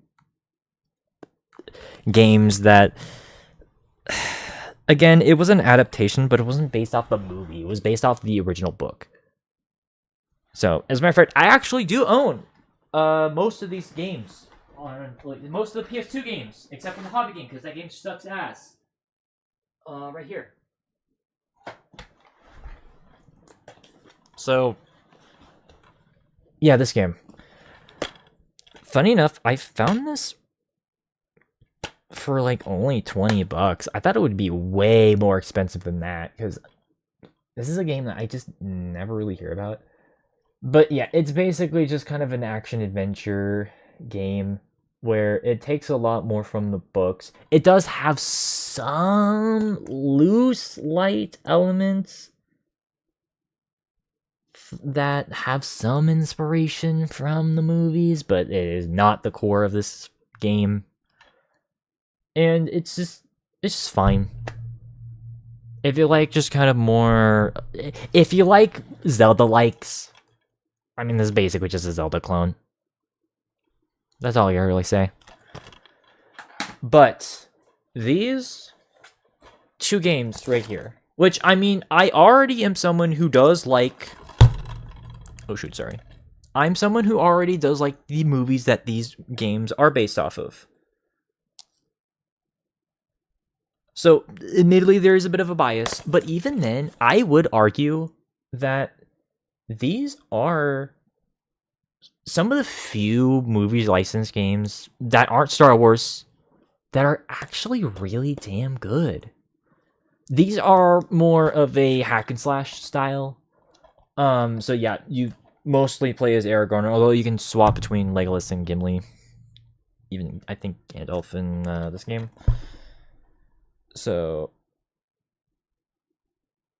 Oh yeah, all the other characters. Sorry. It's been a while since I played these games. I still have the... I still have the things. I still have the tags on them. I should probably take those off. But yeah, no, these games, I played them. I will admit, I did get them fairly recently. I mean, that's why I still have the tags on them. And I think that these games, as far as movie adaptations are concerned, these are actually, I would argue, are some of the better ones from that era. Because movie licensed video games do get a bit of a fucking... They have a bad reputation of being pretty bare bones compared to more original pieces.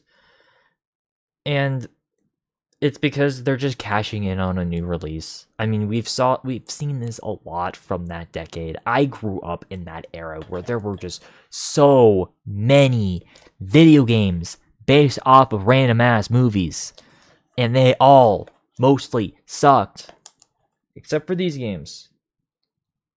Because thankfully these games were surprisingly a lot more in depth than you would think. So, and something else that was pretty special about a lot of these earlier Peter Jackson based Lord of the Rings video games is something that you probably already saw while I was showcasing them. And okay, yeah, I'll clean that later. And it's this thing right here. So this is something that is a lot more common with a lot of sports games. It's basically like a little stamp that showcases that this is actually officially licensed by Warner Brothers themselves. So I don't know if you can see, it says official Lord of the Rings product. Yeah, it's kind of hard with the, because I'm pretty sure these are Chrome.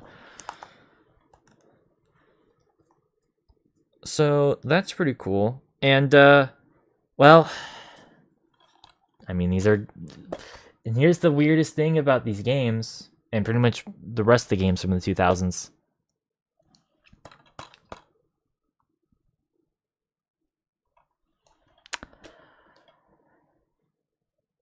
Yeah, I know it's weird praising Electronic Arts outside of Battlefield, but yeah, these are decent games. Go check these. Go check both of these out if you haven't. And then that leads us into War of the Ring. It's an RTS. Kind of a standard one though.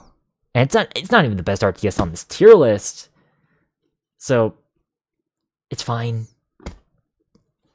It is kind of finicky though. Also, similar to this Fellowship of the Ring game, it's more based off the books rather than the movies. So there is a bit of a disparity there, but it's fine. You know, I'm not gonna pretend it's like the best RTS ever. So, yeah. And then we got this fucking Hobbit game. Stop pretending this game is good, because it's not. It's terrible. And I know that because I remember playing this at my cousin's house, because they owned this for a while. It was terrible. I mean, the cover alone should tell you. The cover alone should tell you, people. I don't even want to acknowledge this game. This game sucks. Let's move on. So, let's move on to another actually good game. And that's the Third Age, which, if you guys remember, this was one of our nominees for the best role-playing game for 2020 or 2004. And yeah, this one is actually kind of another one that I think is a pretty interesting little experiment, because whereas this game is basically kind of a Zelda clone, this is a Final Fantasy X clone. And I mean, Final Fantasy X is highly revered in a lot of people's eyes. And basically having a Final Fantasy Lord of the Rings game, I think it works. The biggest problem is the fact that I do feel like this game does tie a bit too closely to the films.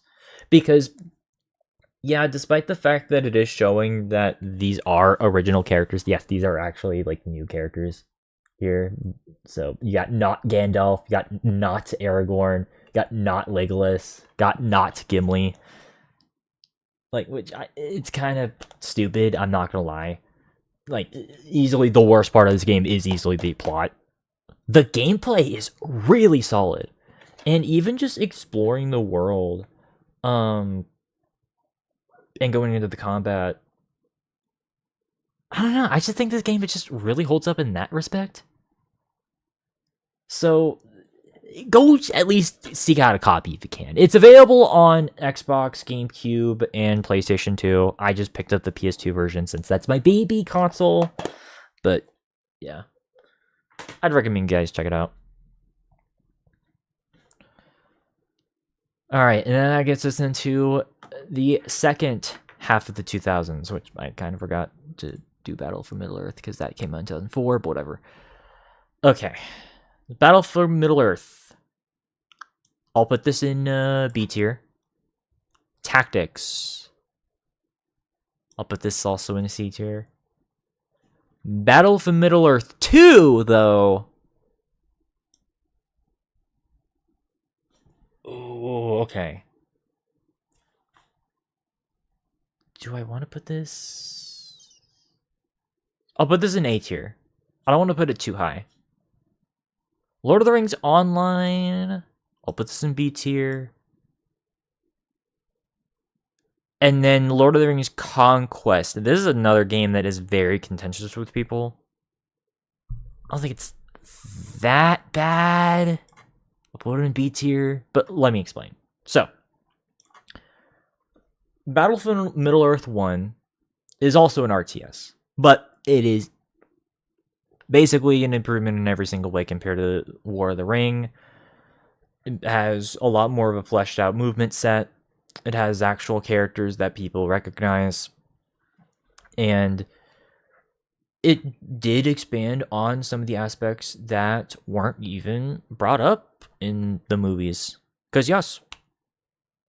Which, oh yeah, by the way, I forgot to mention, Third Age, this is also canon in the Peter Jackson universe. The Peter Jackson version. So I forgot to mention that. This game is as well. And yeah, I think this one is pretty cool. It does have some missteps that make it to where I don't think it's as good as its sequel, which we'll briefly touch upon in a second. But I do think that is a game that if you guys can find it online, go check it out. Lord of the Rings Tactics is a game that I don't really have much to say about it. Basically, if you like Mega Man Battle Network, that's essentially what this game is. But Lord of the Rings themed. So, and also fully 3D, because this was a I don't think this was a launch PSP game, but it definitely came out the year that it dropped. But yeah, that's all I gotta really say. It's okay. And then we got Battle of Middle-earth 2, which I've talked about this game before. As a matter of fact, I actually streamed it several years ago. I like this game. Actually, funny enough, I do own this game physically. Unfortunately for me, though, it is not the PC version. It is the Xbox 360 version. Although this is still a decent way to play, unfortunately, it does end up getting pretty laggy at points. But nonetheless, this is a vast improvement even compared to Battlefield Middle-earth 1. Added in some new factions. The Wrath of the Lich King,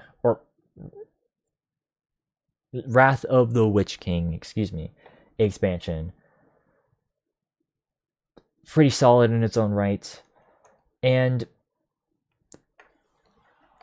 I don't know, I think I really do like these games specifically because, funny enough, these were made by the same people who made Command and Conquer, as well as Medal of Honor. Yeah, EA Los Angeles, also known as Danger Close Studios. They made this game, and I like Command and Conquer, so naturally. Although, actually, no, I played this before I played Command and Conquer, funny enough. So, yeah, no, in a weird way, this got me into Command and Conquer. So yeah, it's essentially just that, but with 6 factions instead of just 2 or 3, which, in my opinion, should be like the bare minimum I guess 4 should be like the bare minimum for any game, like number of factions in a game. You got the humans, you got the elves and the dwarves as the good guys, and then you got the not really Mordor, just kind of more of the followers of Melkor, because it includes Mordor, Harad, Easterlings, all that fun stuff, and goblins and the Uruk-hai as the bad guys. And then Wrath of the Witch King includes Angmar as another bad guy faction, which is pretty cool. And I just think it's a solid RTS. Though I will definitely say the PC version is definitely the superior version, although the Xbox 360 version is not too bad. So go check it out. And then we got Lord of the Rings Online. So this came out during that era where there were a bunch of MMORPGs that were released that was following on that World of Warcraft pie. And this one, I give this one a bit of a pass because it's an IP that I like. I'm gonna be honest; that's pretty much the only reason why. And surprisingly, it's still going strong to this day. Special servers, as of 2025, January 2025, they're still up as far as I'm concerned. So the fact that the game is still going as strong as it has been, that's pretty awesome. Granted, again, more based off of the books rather than Peter Jackson. So do keep that. So do keep that in mind. Though in recent years they've been tying more of the Peter Jackson stuff into it. I guess I don't know. MMOs are just kind of difficult for me to rank because I don't play MMOs as often anymore because of just how much time they take in. But this was one that I thought was pretty interesting. So go check it out. And then we got Lord of the Rings Conquest, a game that I am well aware that a lot of people do not like. And that is a shame because I see why. Because for those who don't know, Lord of the Rings Conquest, and this has been the theme of this tier list, was made by Pandemic Studios, which if that name sounds familiar, they made Star Wars Battlefront, the original versions. And you guys know how much I love Star Wars Battlefront 2 2005. That's in my top 3 favorite games of all time. And so to see them basically do that, but a Lord of the Rings version of that is pretty awesome. And in some ways, it actually is. I think the unit variety is as good as you can get for a game like this. It does suck that they only have 4 units instead of 6, or 4 classes instead of 6. So you have the warrior, the archer, the rogue, and the wizard. And I mean that pretty much sounds like as it is. And instead of it being a shooter, it is more of a hack and slash. Because I mean, there's no guns in Lord of the Rings. So what do you do instead? Well, swords, bows, daggers, sorcery. So, and I think as far as that's concerned, I think they did as a good enough of a job as they could do. It's just the problem is that there is just not enough content in the game. There's way too little maps in this for it to be any enjoyment after a few hours. And not to mention, some of the units that they do, like some of the factions and units that they ended up choosing for some of these areas are kind of questionable, especially on the Pelennor fields, because they have it to where they have one of the Mumakil Harad guys as the warrior, an orc as the wizard, and then Easterlings as the archer and the rogue. Which, I don't know about you, but that doesn't really make any sense if you've seen the movies. Because how I would have done that is I would have had the Harad guys with like the face coverings. I would have had those as the archers. 'Cause you see them carry bows in the fucking movie. Why did you guys choose Harad for the archers, and then the Easterlings for the swords? I know they carried pikes and 2 towers, but like that makes more. I know that's like the smallest thing you can complain about those games, and I know Star Wars Battlefront 2 does unfortunately have some weird shit like that too, where the developers just chose actual named characters as just general like basic ass units in that game. But whatever. My point is that there's some questionable, weird design choices that they decided with that game, and like I said, some of the there's just not enough maps for it to fully justify. And the worst part about it is that it is not even mod compatible either, or at least not to my knowledge.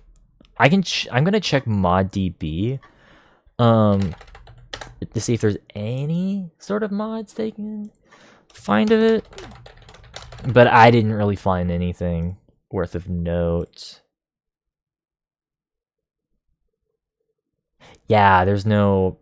The game has like little to no mod support, so you're stuck with like the 8 or 9 maps that are in the game, which is pretty pitiful, if I'm gonna be honest.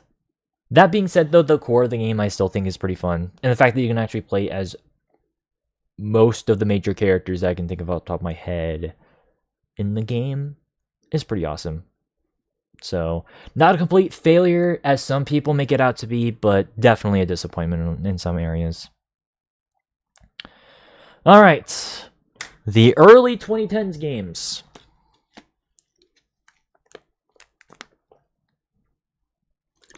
Yeah, I'm taking a sip because some of these games are going to be a bit of a doozy to talk about. All right, Aragorn's Quest, F. Not a shadow of a doubt. War in the North. Also controversial, but I'm going to put this in a B tier. Guardians of Middle-earth, D tier. Lego, The Lord of the Rings, A tier. And Lego The Hobbits. It's a dumb name. B tier. Okay, so Aragorn's Quest, it was just a random ass cash grab game. Which the dumb part about this game is that it basically it's another retelling of the movies. But the problem is that it was released on the same system as these two games. Yeah, no, this was a super late PlayStation 2 release. It also had a PS3 and an Xbox 360 and a Wii port, but whatever. The fact that it was released on the same system as these games. Pointless! Don't spend your money on this game. It's bad. So, yeah, it's pointless. Not to mention, I'm pretty sure this was one of those games that has a lot of bugs in it. So, yeah, you're basically just getting an inferior product. So, don't bother. Now, War in the North. This is another one that is pretty contentious as far as I am concerned. And yes, I do own a physical copy of the game. So, 360 version this time. And this is similar to the Third Age in that it is a hack and slash RPG. Okay, well, it's an RPG, but it also is a hack and slash. So it's more of a it's an action RPG, and it pretty much follows another group of heroes as they pretty much fight a lot of the conflicts that are going on in the northern part of Middle-earth. And as a piece of lore that tries to expand upon stuff beyond the Lonely Mountain, and is kind of set. It's set in the same time frame as the movies, because yes, this is another canon game in the Peter Jackson universe. I think it did fine. It is definitely inferior to Third Age, at least in my opinion. The combat is not as in-depth in this compared to that game. And I mean, unfortunately, this is yet another game where you're playing as not Legolas, not Gimli, and not Aragorn. So, admittedly, that is pretty disappointing. That being said, though, I mean, the set dressing, I think, like the set design, I think still looks pretty cool in this game. I mean, just look at this cover alone. I mean, this is a pretty grim cover. Look at that.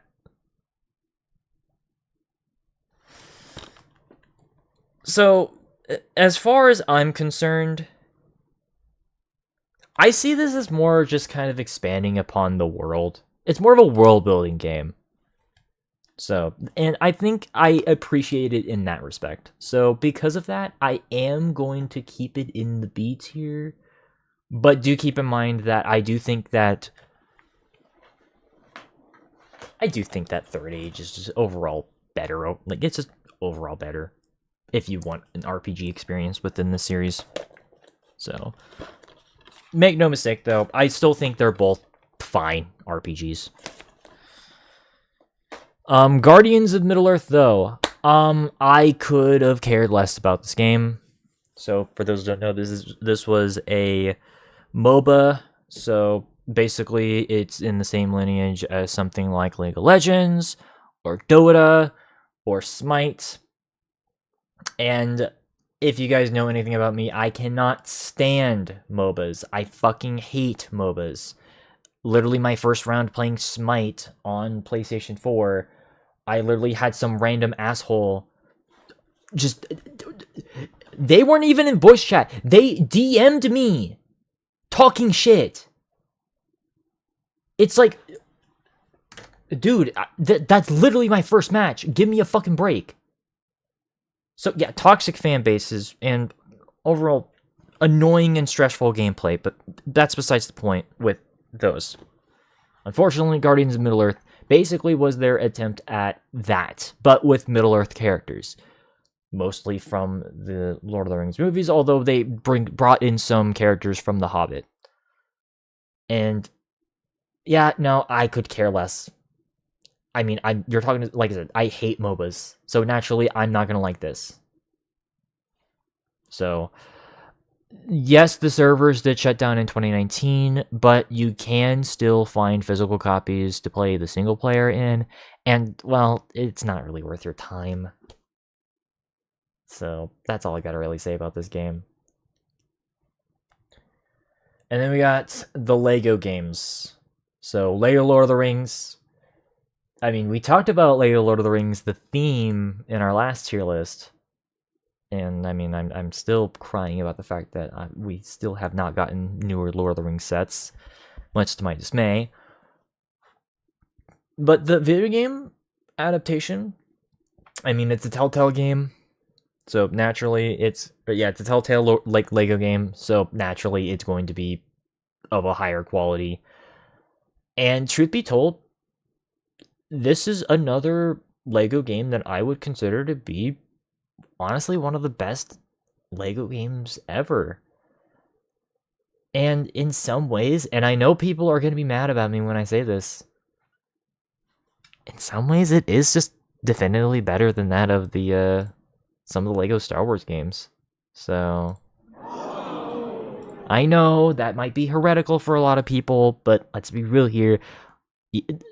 Even though Lego Star Wars is a classic, or Complete Saga is a classic, it has aged in some areas in which newer games have objectively done better with. And I think it also helps that this was one of the first Lego games to have clips from the movies as voice acting. Which I know some people complain, oh, I like the mumble. Okay, but not every Lego game needs the mumble. So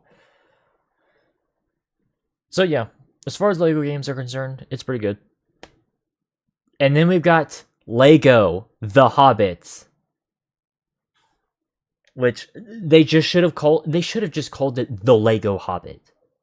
I don't know, that to me makes more sense. But no, it's Lego The Hobbit. I know it's a branding thing, but I don't care. It's a dumb name. Anyways, it's a decent game. I know people don't like it as much as Lego Lord of the Rings. And it is kind of weird that they didn't wait to release this until after Battle of Five Armies released, and so because of that, you don't actually play through any of the levels from that game. Although, considering how much I really dislike that movie, I think that's probably for the better. So this mostly just focuses on Unexpected Journey and Desolation of Smog, and I think it's decent. So.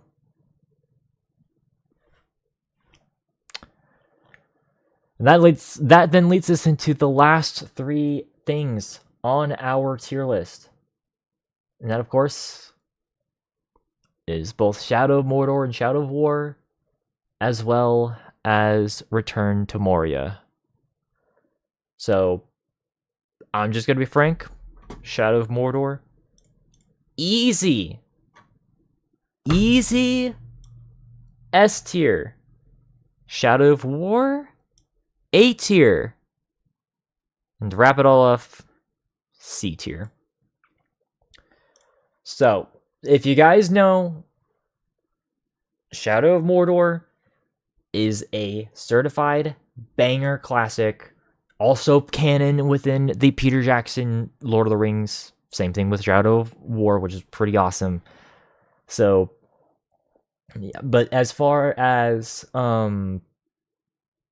kind of helping bridging the gap between the events of The Hobbit and Lord of the Rings, even though it doesn't directly have any true correlation with either trilogy, the fact that it was able to have its own cohesive narrative, and have it stand on its own, and introducing some vastly innovative systems, including the Nemesis system. I mean, that speaks for itself right there. And, I mean, just taking a lot of inspiration from the Batman Arkham games, from Assassin's Creed, I think even from, like, Zelda Twilight Princess in some areas. Honestly, I would argue that Shadow of Mordor, you could make a case that it's up there as being amongst one of the greatest games ever. It's easily the best Lord of the Rings game. It's not it's not even close. It's a certified classic at this point. And well, hopefully one of these days I'll be able to finally play it for you guys, because it's a game that I've been wanting to play for you guys for a long time. And of course, I've mentioned this game on our Caspian Game Awards show for 2014. So go check it out. And check out its sequel. It's not as good. Unfortunately, it unfortunately was released during the loot box craze, so unfortunately there are loot boxes in the game, which is fucking stupid. There should never be loot boxes in single player games. But other than that, that's the only problem with the game. That's if it weren't for that, I'd also put it in an S tier. But out of principle, I have to put it in an A tier, but that doesn't make it a bad game. It makes it a very quality game, and I highly recommend you guys check it out. Though, fuck you, Warner Brothers, for patenting the Nemesis system. Actually, a big fuck you. More games should have that system, because that's one of the coolest things ever. Which, for those who don't know, basically, if you get defeated by an enemy in the game, the enemy will remember you, and will even adapt to how much.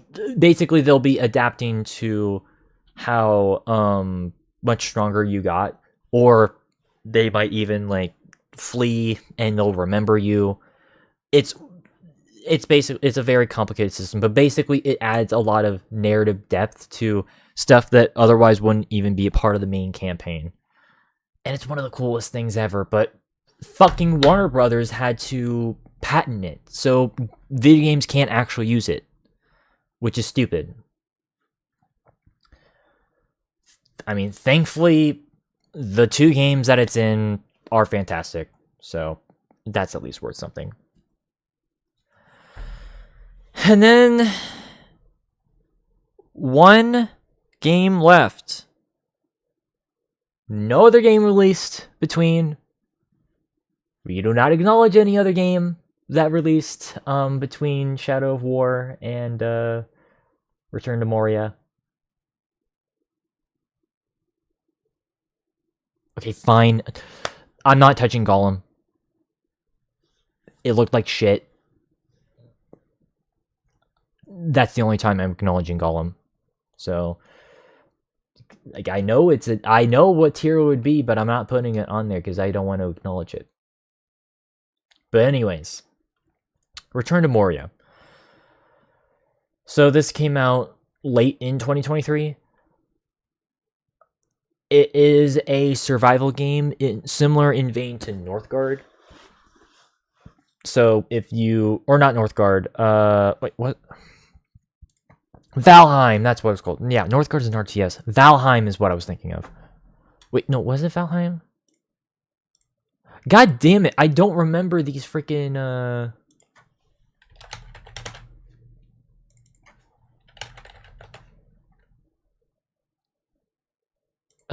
God damn it. There was like another survival Viking game that I genuinely cannot remember the name of, and it's gonna annoy the fuck out of me now.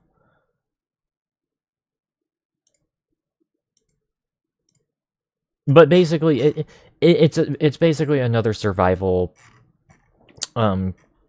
game set in the mines of Moria. It's essentially, the idea is them trying to revive the mines. So it does take place after the events of Lord of the Rings, although I don't think this is a part of the Peter Jackson timeline.